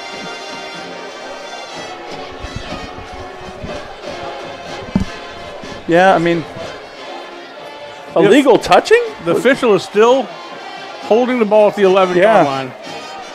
Is that?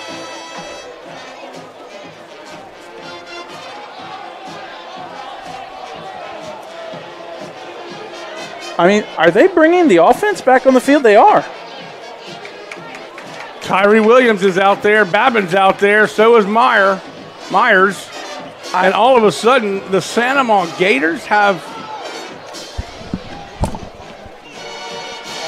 completely new life. And I'll tell you, we have seen some interesting things happen in this football game that we not necessarily have expected nor seen very often, if at all. Yeah, I'm not really sure what the penalty was. I saw him give a signal, but I've never seen that signal before. Still 4th down, however. Yeah, it's still 4th down. It was a 5-yard, but now they're going to go for it. 4th and 10. They're going forward on 4th and 10. Dropping back. They're bringing the house. Across the middle. It is caught. And it's close to a 1st down. Did he get it? Just enough by about half a yard. Unbelievable catch. Once again, penalties costing your team. And if that's a catch and that ball is down right there, I think they're going to nope, 1st down. Drag route by Elliser, and Elliser makes another big grab. And all of a sudden, a mistake by the Walker Wildcats puts the Santa Maria Gators in the driver's seat. Just another mental error. I mean, I don't know what the penalty was. It was only a 5-yard penalty, but Coach Oliver said, hey, I've got enough now. I feel confident with a 10-yard gain. And he able to get it and he put got them 10 yards in 1 inch. Yes. Now it's 1st and 10 at the 19. Now they'll nope, they're going to pull it back. And, nice move by Cooper. Cooper doesn't get much, but he does get a few yards. He put that left foot in the ground and cut back right. And, man, that was a pretty good little move. And he picked up more yardage than I gave him credit for, about 3.5. He made 2 defenders miss. And, I mean, that's kind of what we were wondering why we didn't see more of that with him running the football. So now Santa Maria with 8:40 left. They're chewing up the play clock. You probably won't see them snap it till 10-5 left on it. 2nd down and 7. They'll let the play clock run down to 8, and they'll hand off. Nope, Cooper Babbitt keeping himself off the left side. He gets waylaid. Slobber knocker right there, but he'll pop right back up. So good hit, but we talked about it. 1st and 2nd down, what did they do? They gained 7 yards. Watch this. Big hit. But he makes sure to get past there. Ooh, man, that was a hit. That was a good hit. And that was, I think, Musso coming up from the safety spot again.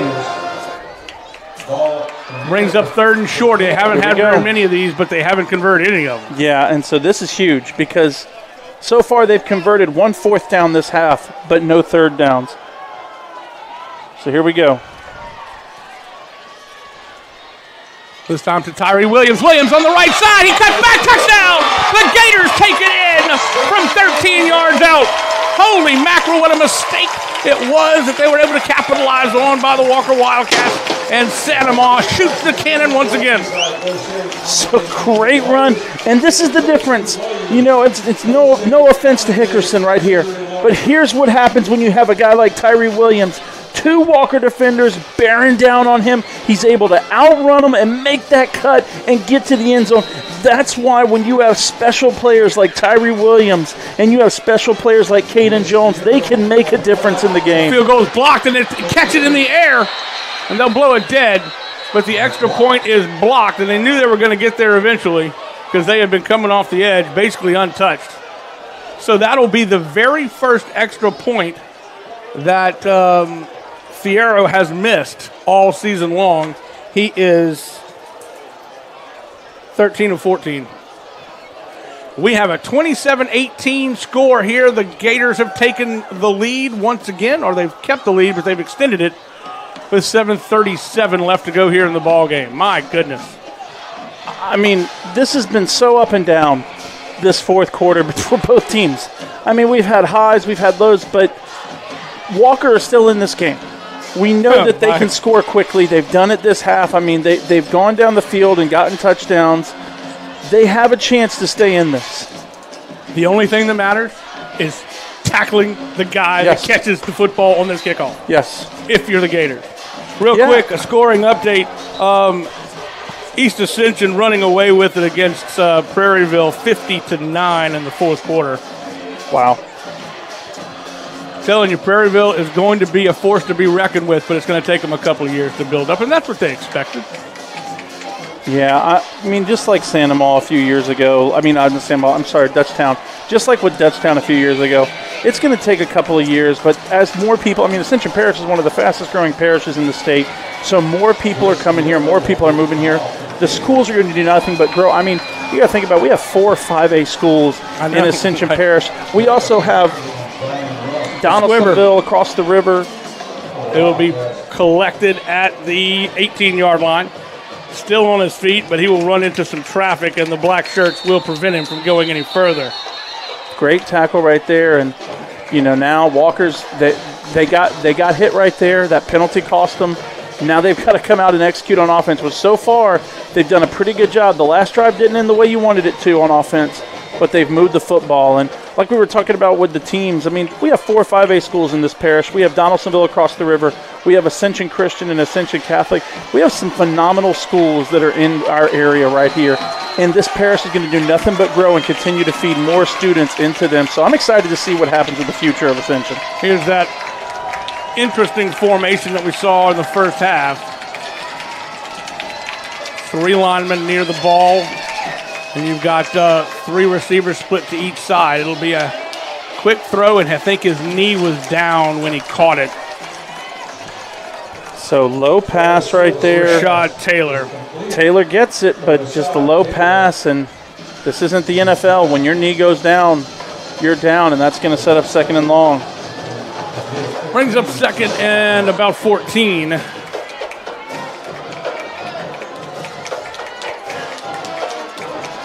Under 7 minutes to play now here in this crucial football game. You know, if the Gators are able to hang on here, I'll tell you about it in a second as they hand off to Caden Jones, I believe, and Jones won't get too far, but he'll pick up back to the original line of scrimmage. Salzarulo makes the stop. I was going to say that one of the stats that Coach gave me when we were talking this week is that when you give up a special team touchdown, a run back, on a kickoff or a punt, you lose 90% of the time. If they can hang on to this football game, they will have broken some serious stats and some serious taboos. But something they got to fix. 3rd and 11. So the penalty that cost Walker on that.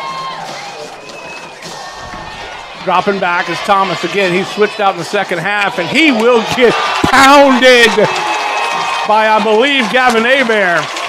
Hebert, the 6'02" senior, just says, welcome to Sanamaw, baby. What a hit. What a great play getting around the edge. And now Walker's forced to punt the ball with 5:45 left. God, what a good defensive stop by Sandoval right there. And I was able to find the penalty. It was an illegal substitution on that punt that cost them that 5 yards. I didn't know what that penalty was. That's what it was. So now when you're looking back in the fourth quarter and they had stopped them, they had them down. Almost blocked the punt, but he gets it off. It will be a short punt. It will take a little bit of a Wildcat roll to the 41-yard line, but it's still in Wildcat territory. Yeah. And all of a sudden, the Santa Maria Gators starting to feel a little juice coming to the surface. Santa Maria is feeling it right now. They know what they have to do to win this. I mean, they're realistically 2 first downs, and they have a chance to close this game out. If you're Walker, you have to either force a turnover or a 3-and-out. I believe each team still has all 3 of their timeouts, but you have got to get – this is 2 scores. Walker has got to force a 3-and-out or a turnover to get the ball back. Without that penalty, it would be 5 in a row 3-and-outs, minus the penalty and the touchdown they scored subsequently. This is Tyree Hill and Tyree Williams. Williams he's feeling no effects of the hamstring. No. I don't think whether it's adrenaline or whatever. He is playing an excellent fourth quarter. Coach Oliver saving him for that end. I mean, it's smart what he did. Yep. And I think we have a timeout now. Nope.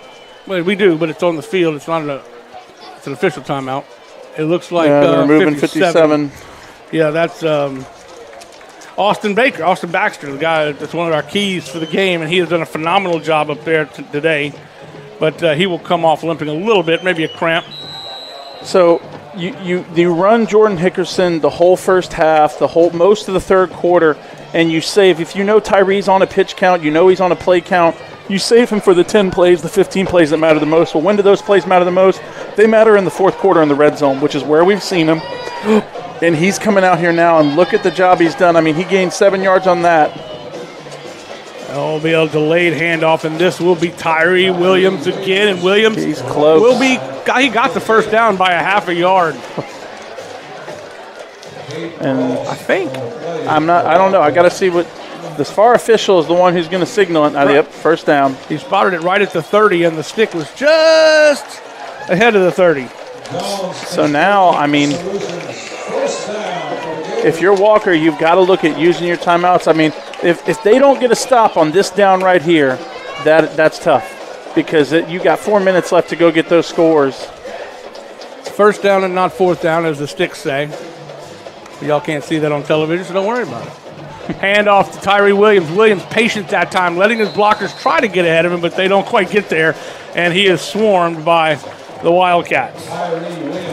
Number 15 in on the stop. Haven't called his name. Logan Ross was in on that one, along with number 23, Jeffrey Caldwell. So, even though it didn't get any gain, good patient run right there. Keep the ball on the ground. Keep the clock churning. I doubt we see Santa Maria put the ball in the air again for the rest of the game. That would be insane. I am a little surprised that Walker didn't call a timeout right there. I thought they might call a timeout to try and save those 40 seconds.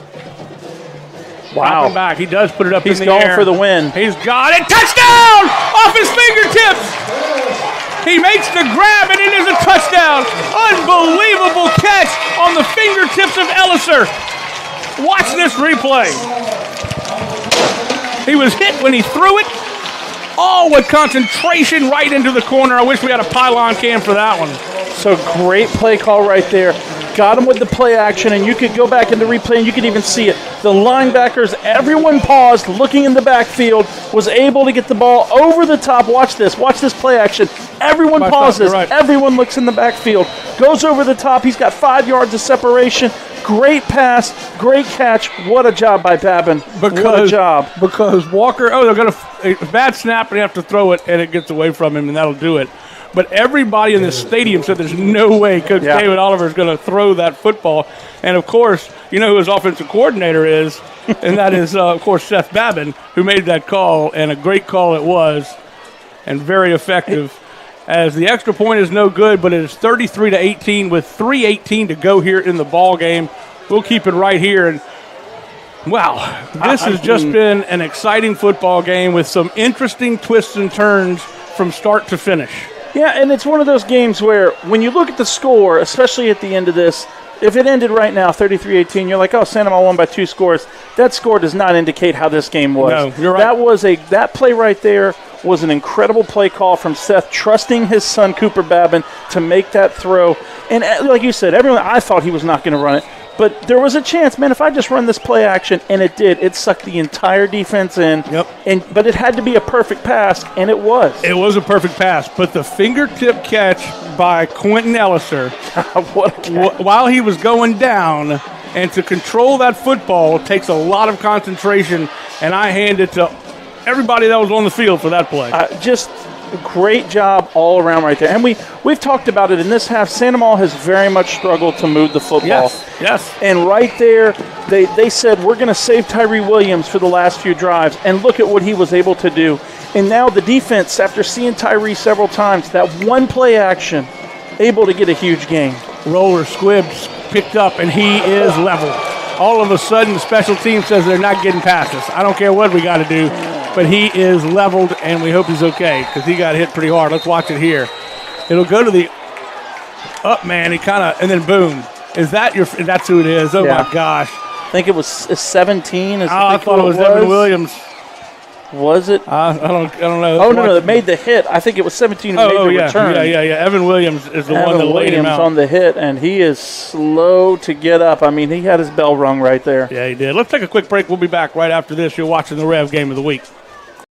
From jambalaya, pastalaya, and gumbo to daily lunch specials, Pot and Paddle Jambalaya Kitchen has Cajun dishes to satisfy your hunger. Pot and Paddle has 3 locations to serve you, including the one on Cabela's Parkway in Gonzales, Jefferson Highway near Bluebonnet in Baton Rouge, and Jubin Crossing in Denham Springs.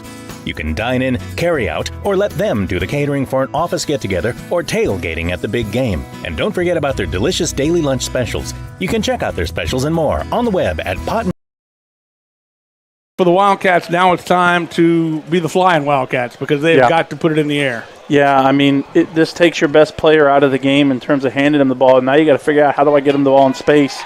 And 3:11 left. Santa Maria's coming out. They're carrying all the momentum. They've just got a huge stop. They've just got another score. I mean, you got to put the ball out. We're probably going to see 10 air it out here. But you don't have to air it out. You don't have to go 50 yards down the field. If they get some quick slants, all of a sudden you got a whole new ball game. That pass out into the flats. See, right there. He's going down the sideline, but he stepped out of bounds, and they got very lucky because he was going to the house. Yeah, they don't have to get everything all at once, but like you said, they've got to put the ball in the air. But here's been the thing they've struggled with. It's consistency. Right. They've struggled with that consistency. They have very consistently run the ball, especially this half, handing the ball to Caden Jones. But putting the ball in receivers' hands, we saw it on the last drive where the first pass was 5 yards in the backfield and it was low and he had to drop to one knee. It will be Thomas taking it himself. It is the first time that Thomas has had a controlled run or designed run. He'll get to the 50-yard line and he will pick up 3, brings up 2nd down and 7. A little surprised by that call. Yeah, keeping the clock running. I mean, they've got to run tempo. They've got to go fast here. I mean, you've got to get a score and then get an onside kick. But they do have speed on the outside, and Joseph and Taylor. Question. If they could get them the ball, this one's heaved toward. He's got him. Just didn't quite get it. It was a fly route just straight down the sideline, and it was thrown too far out in front of him and didn't find him that time. The Wildcats have had receivers running open tonight. Yep. They have had guys. I mean, really, you look at this team and you look at the running back. I mean, Caden Jones, I know he's a senior, but if they had a quarterback that could consistently get the ball down the field, this team would not just be dangerous to win district. This team would be dangerous to win in the playoffs a lot. They have relied so heavily on Caden Jones in the running attack, and they get a first down there by a Thomas good run. But so they're just not used to throwing the football, and that's something that Coach Mahaffey talked about. He said, listen, I know we have to open it up somewhat to be successful down the road, but right now our running game is so good, it's hard for me to do something else. Yeah, and this is a good learning game for that because now you know that, hey, man, we cannot beat some of these top-tier teams by only putting the ball on the ground because if they're able to stop our run, which I know you're going to be shocked to hear this name, but in on that tackle, Evan Williams. Shocked, I tell you. I mean, he's probably got at least 15 tackles tonight. Okay, so if the Wildcat, if the Gators hang on to this, that will put Santa Maria with only one loss. It will put Walker with a loss. Walker plays Dutchtown, who's currently undefeated in district, on the 25th. If Walker beats them, we have a three-way split again. Yeah. Pass by himself, and it's Taylor. Taylor jukes and jobs his way. He's got some running room. He's being chased. He'll cross the entire length of the field. He's at the 15-10. He'll be drugged down by Easton Humphrey. Easton Humphrey has been everywhere. Yeah. That guy came from, I don't know where he came from in terms of being on the field. He was just there. He's done a good job. He's coming the game as one of those nickel DBs. He's right there, right there. Now, look, he's going to continue with the play and chase him all the way down from behind. Just a great hustle. I mean, that's what you need. You're coming in, you're being a nickel or a dime DB. I need you to come in and I need you to give me hustle. And he's been really, really good at it. And now, I mean, Walker has got athletes. There's no question. They can move the football when they get the ball in space. They're athletes. Under a minute to play. The clock has just been rolling. This pass is complete. Eli Ricks will make the stop, but it's only a gain of about 3 yards.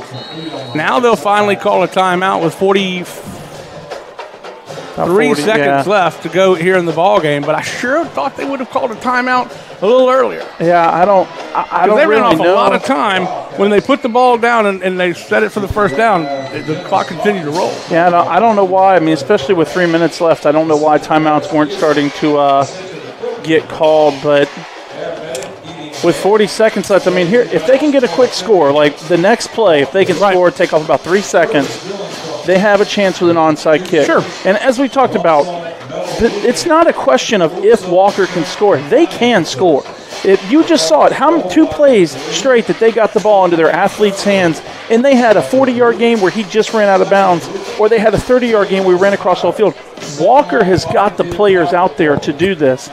They've just got to get the ball into their hands. That's where you got to look at the quarterback and say, I need you to just make this throw. Right. And I know it's easier said than done, but that's what you got as a coach, as Coach Mahoney, you're going to him and saying that. Real quick, final score for East Ascension, 57-15 over Prairieville. So they get a district win. Tight formation. Jumbo here. And it's going to be direct handoff, and he's into the end zone is Caden Jones. He's done that several times tonight. So they'll cut into the lead. Yep, and you just got to kick the point after here so you know you're going for 2 on the next one. So now this point after becomes huge. Yes. Good blocking on the left side of the line that time. Pates rushing Facino. Jones has just been special tonight. I mean, especially the second half. I mean, they wore down this line and then started just giving the ball. And they're going for it. Going for 2. They're going to go for 2 here, 38 seconds to go. Oh, reverse. Oh, he got all it. By himself. Carlian Joseph. I mean, that was a great play call. 33-26 now. So you will probably see that play again whenever they need to get some chunk yardage or a special yardage, especially at the end of the game. There's no better time to test stuff like that than in a game like this. Yep. So 7 good job. points separate these 2 teams. 38 seconds separates one team from victory. I mean, this game has lived up to its billing, and both teams, when you look at the scouting report for these teams, they're very similar, gritty. They're going to play you tough. They play good defense, and that is what we've seen out here today. And I'm glad that they scored, and people know that this has been a close game. And if looking back on it, you're going to look at the mental mistakes for either team and say, this is what cost us in big moments. All right, so you got your hands team up there. You've got Myers. You've got Kernan. You've got Salzarulo. You've got Humphrey. Man, I'm impressed with Easton Humphrey. Oh, got yeah. Connor Darr. To come in on to come in from nickel and to come in on the dime packages, he's been phenomenal. Well, you practice this as a special teams unit over and over and over and over again, and it rarely works. Yeah. But when it does, it is spectacular. Yep. And can you imagine being Ponce? This is your first game kicking both field goals and kicking it off. So We'll see what happens. See what Pounce can do. He's got it, and they're going to get it too soon. It didn't go 10 yards. Did it touch it? I think it touched the player. It may have, but it never even got 10 yards, no. so it didn't matter. And that is going to do this one. They will only have to kneel this one down. And do they have all 3 timeouts like the board says, or did they actually call one? I don't think they have all 3 timeouts. I don't remember any timeouts in the second half. They called one timeout. Did he call a timeout down here? He called down here, but it still has 2 left. Okay, so they can stop the clock twice, but what a game, though. I mean, they're going to re-kick it. What? Offsides. Oh, they called offsides. I think they're going to make them re-kick it. Huh. Well, you know what happens when you get second chances. In this game, anything can happen. In this game, we've had 3rd chances, 4th chances. I mean, and each team that's had those chances has capitalized. I would say that 4-play sequence of that punt, that's safety touchdown that we had, and that kick return, all those plays back to back was probably 3 of the most interesting plays I've ever seen happen in football. Well, and then the illegal touching down here led to the touchdown. Otherwise, this game is totally different. Yeah, it has been wild. Here we go. Now he's good job by Kernan, but he got popped. Good job by Kernan. Kernan, of course, is the one that kicked the punt and pinned him at the 1. Oh, man. I don't think people realize. If you're watching online, I don't think you realize how close that just was. Yep. I mean, look at this. This is picture perfect. Yep. What you designed to happen. If they're able to get just one more hit, you know who's standing right there is number 20, Jonathan Musso, and he's recovering that onside kick. I mean, football is a game of inches, and that's why inches matter, because if he's just one more player for that ball to go through. And they will call their timeouts. A timeout. And that stops the clock with 32 seconds. They'll have one more timeout, I believe. I believe so. I don't know why. I guess the board, they don't update it with how many timeouts the other team has. Because I looked over there and it said 3, and I thought they called one down here at the goal line, but it still was surprising. I mean, and this is what we talked about with the clock. It was surprising with 3 minutes left that there weren't more timeouts being called. Yep. So I think that was his last timeout because he did use one down here when Sandoval had the football, I believe, to try and stop the clock some, but I'm not 100% sure. I will trust your judgment on that. Don't forget, we have got some great action coming up for you next week. Next week is our game of games. Sandoval at East Ascension. Myself, David Swacker, Troy LaBeouf will be on the call. Denham Springs at Dutchtown. We'll have that game as well on Rev 2. And then in 2 weeks, we've got Live Oak at Sandoval, that's homecoming, and then Turling Catholic at East Ascension. St. James is at Donaldsonville. So we got 3 big games next week. In 2 weeks, excuse me. That's going to be exciting. They're getting they're one more timeout, and that will do it. That will be his last timeout. Yeah, I mean, when you look at the schedule coming up, I mean, there's some tough games that are on this, and Rev is going to be broadcasting some really good ones. I mean, the game next week's going to be awesome, but I'm really curious to see when we look at Walker and we look at Sandoval's schedule. I mean, you got EA, Live Oak, Prairieville, and Denham for Sandoval. I mean, all those are winnable games, but especially the Live Oak, EA game, and Denham, those are going to be tough games. They're going to be tough, but they definitely have an easier schedule. Well, I think they have an easier schedule than Walker does. I mean, you just got to factor in that Dutchtown game, which Dutchtown is playing good football right now. They are. And if Walker can bounce back from this with a victory over Shaw next week in a non-district game, and then come back in 2 weeks to play Dutchtown, I mean, it'll just be it could be the same district chaos that we had last year. Yeah, it's shaping up that way. And I mean, when you go home from this game, especially the coaches for Walker, you can only go in the locker room and say and go to the drawing board and say, guys, we created these problems for ourselves. We had so many mental errors that cost us points, that cost us drives. If we clean those up, we're not just winning, but we might win by several scores. Ladies and gentlemen, we got some bad stuff going on, but nonetheless, this game is over. Flags will fly.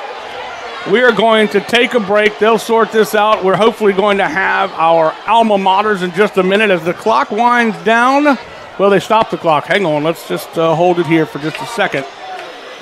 I believe the game should be over, and I'm sure it will be. I don't think they're going to put them back out on the field again. But every piece of laundry that could possibly be thrown, I think somebody's jockey shorts might have gotten tossed out there. There were so many flags flying. I mean, there are refs that are mad. There are coaches that are mad. It's just a tough way to end a great football game. They just winded the clock all the way down, but I don't know if that was.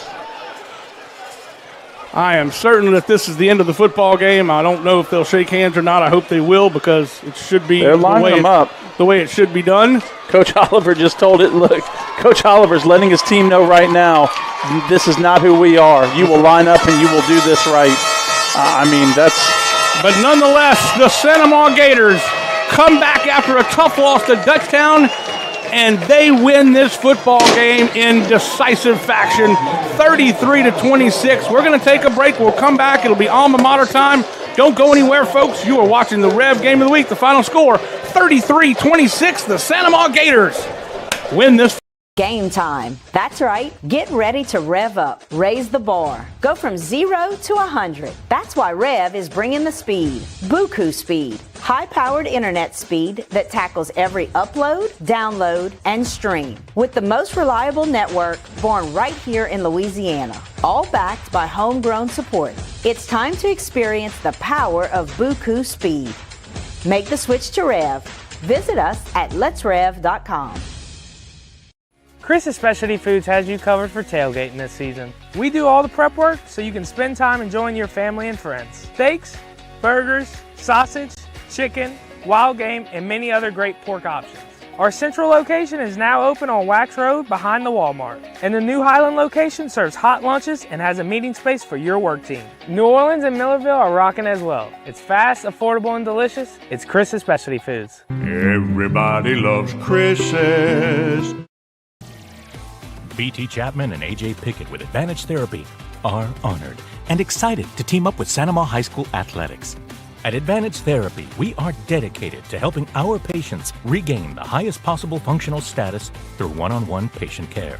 Advantage Therapy has spent nearly 2 decades providing both outpatient orthopedic physical therapy and occupational therapy to the people of Ascension and surrounding parishes. From all of us at Advantage Therapy, go Gators!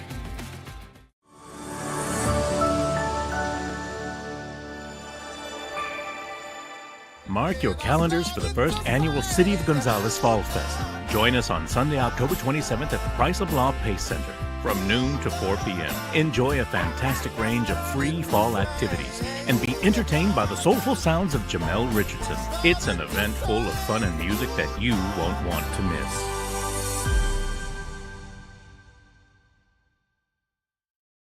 We're Rev Business, a local provider with nearly 90 years of experience. So when it comes to business in Louisiana, we know that personalized service is key. And we're here to go the extra mile with all fiber solutions that deliver what every business needs: reliability and quality.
a fitting way to end this football game, and you've got some awfully happy Gators tonight after winning this one 33-26. Jonathan, it was everything we expected it to be. Coach Oliver said this is a turning point game that can propel them to great things, and it may just turn out to be just that. Yeah, Santa Maria definitely has some things to celebrate after this game. They got some things to work on, but you get to go home tonight with a smile because your team was able to pull out a tough win against a good opponent. And now next up is the rivalry of the century. It's the one with East Ascension, which we will be at next week. So the Walker team, they've got a lot of good football left ahead of them as well. I know that Coach Mahaffey will get some of these penalties worked out and some of the mental mistakes, but nonetheless, a lot to play for. And they're still playing for a district championship. I mean, it's up to them to beat Dutchtown, and we can split this thing up. Yeah, I mean, Walker, same thing as Santa Maria. They got some things to celebrate. They got some things to work on. The biggest thing is mental mistakes, and if they can work on that, I mean, this team is dangerous. So little things, and they're going to be able to be competitive in every game. Well, that is going to do it for us. It has been an excellent football game. We hope you have enjoyed it. We certainly have enjoyed bringing it to you. I want to thank our great camera folks, Kira Singleton and Blaine Trahan. Blaine took a football to the face. We appreciate him very much. Director Nolan Wagasback, and, of course, our executive producer, Lyle Boudreau, back at headquarters. For myself, Jimmy Frederick, and Jonathan Moore, that is going to do it. The final score, the Santa Maria Gators 33 and the Walker Wildcats 26. Good night, everybody. We'll see you next week. It's Rivalry Week. Bye.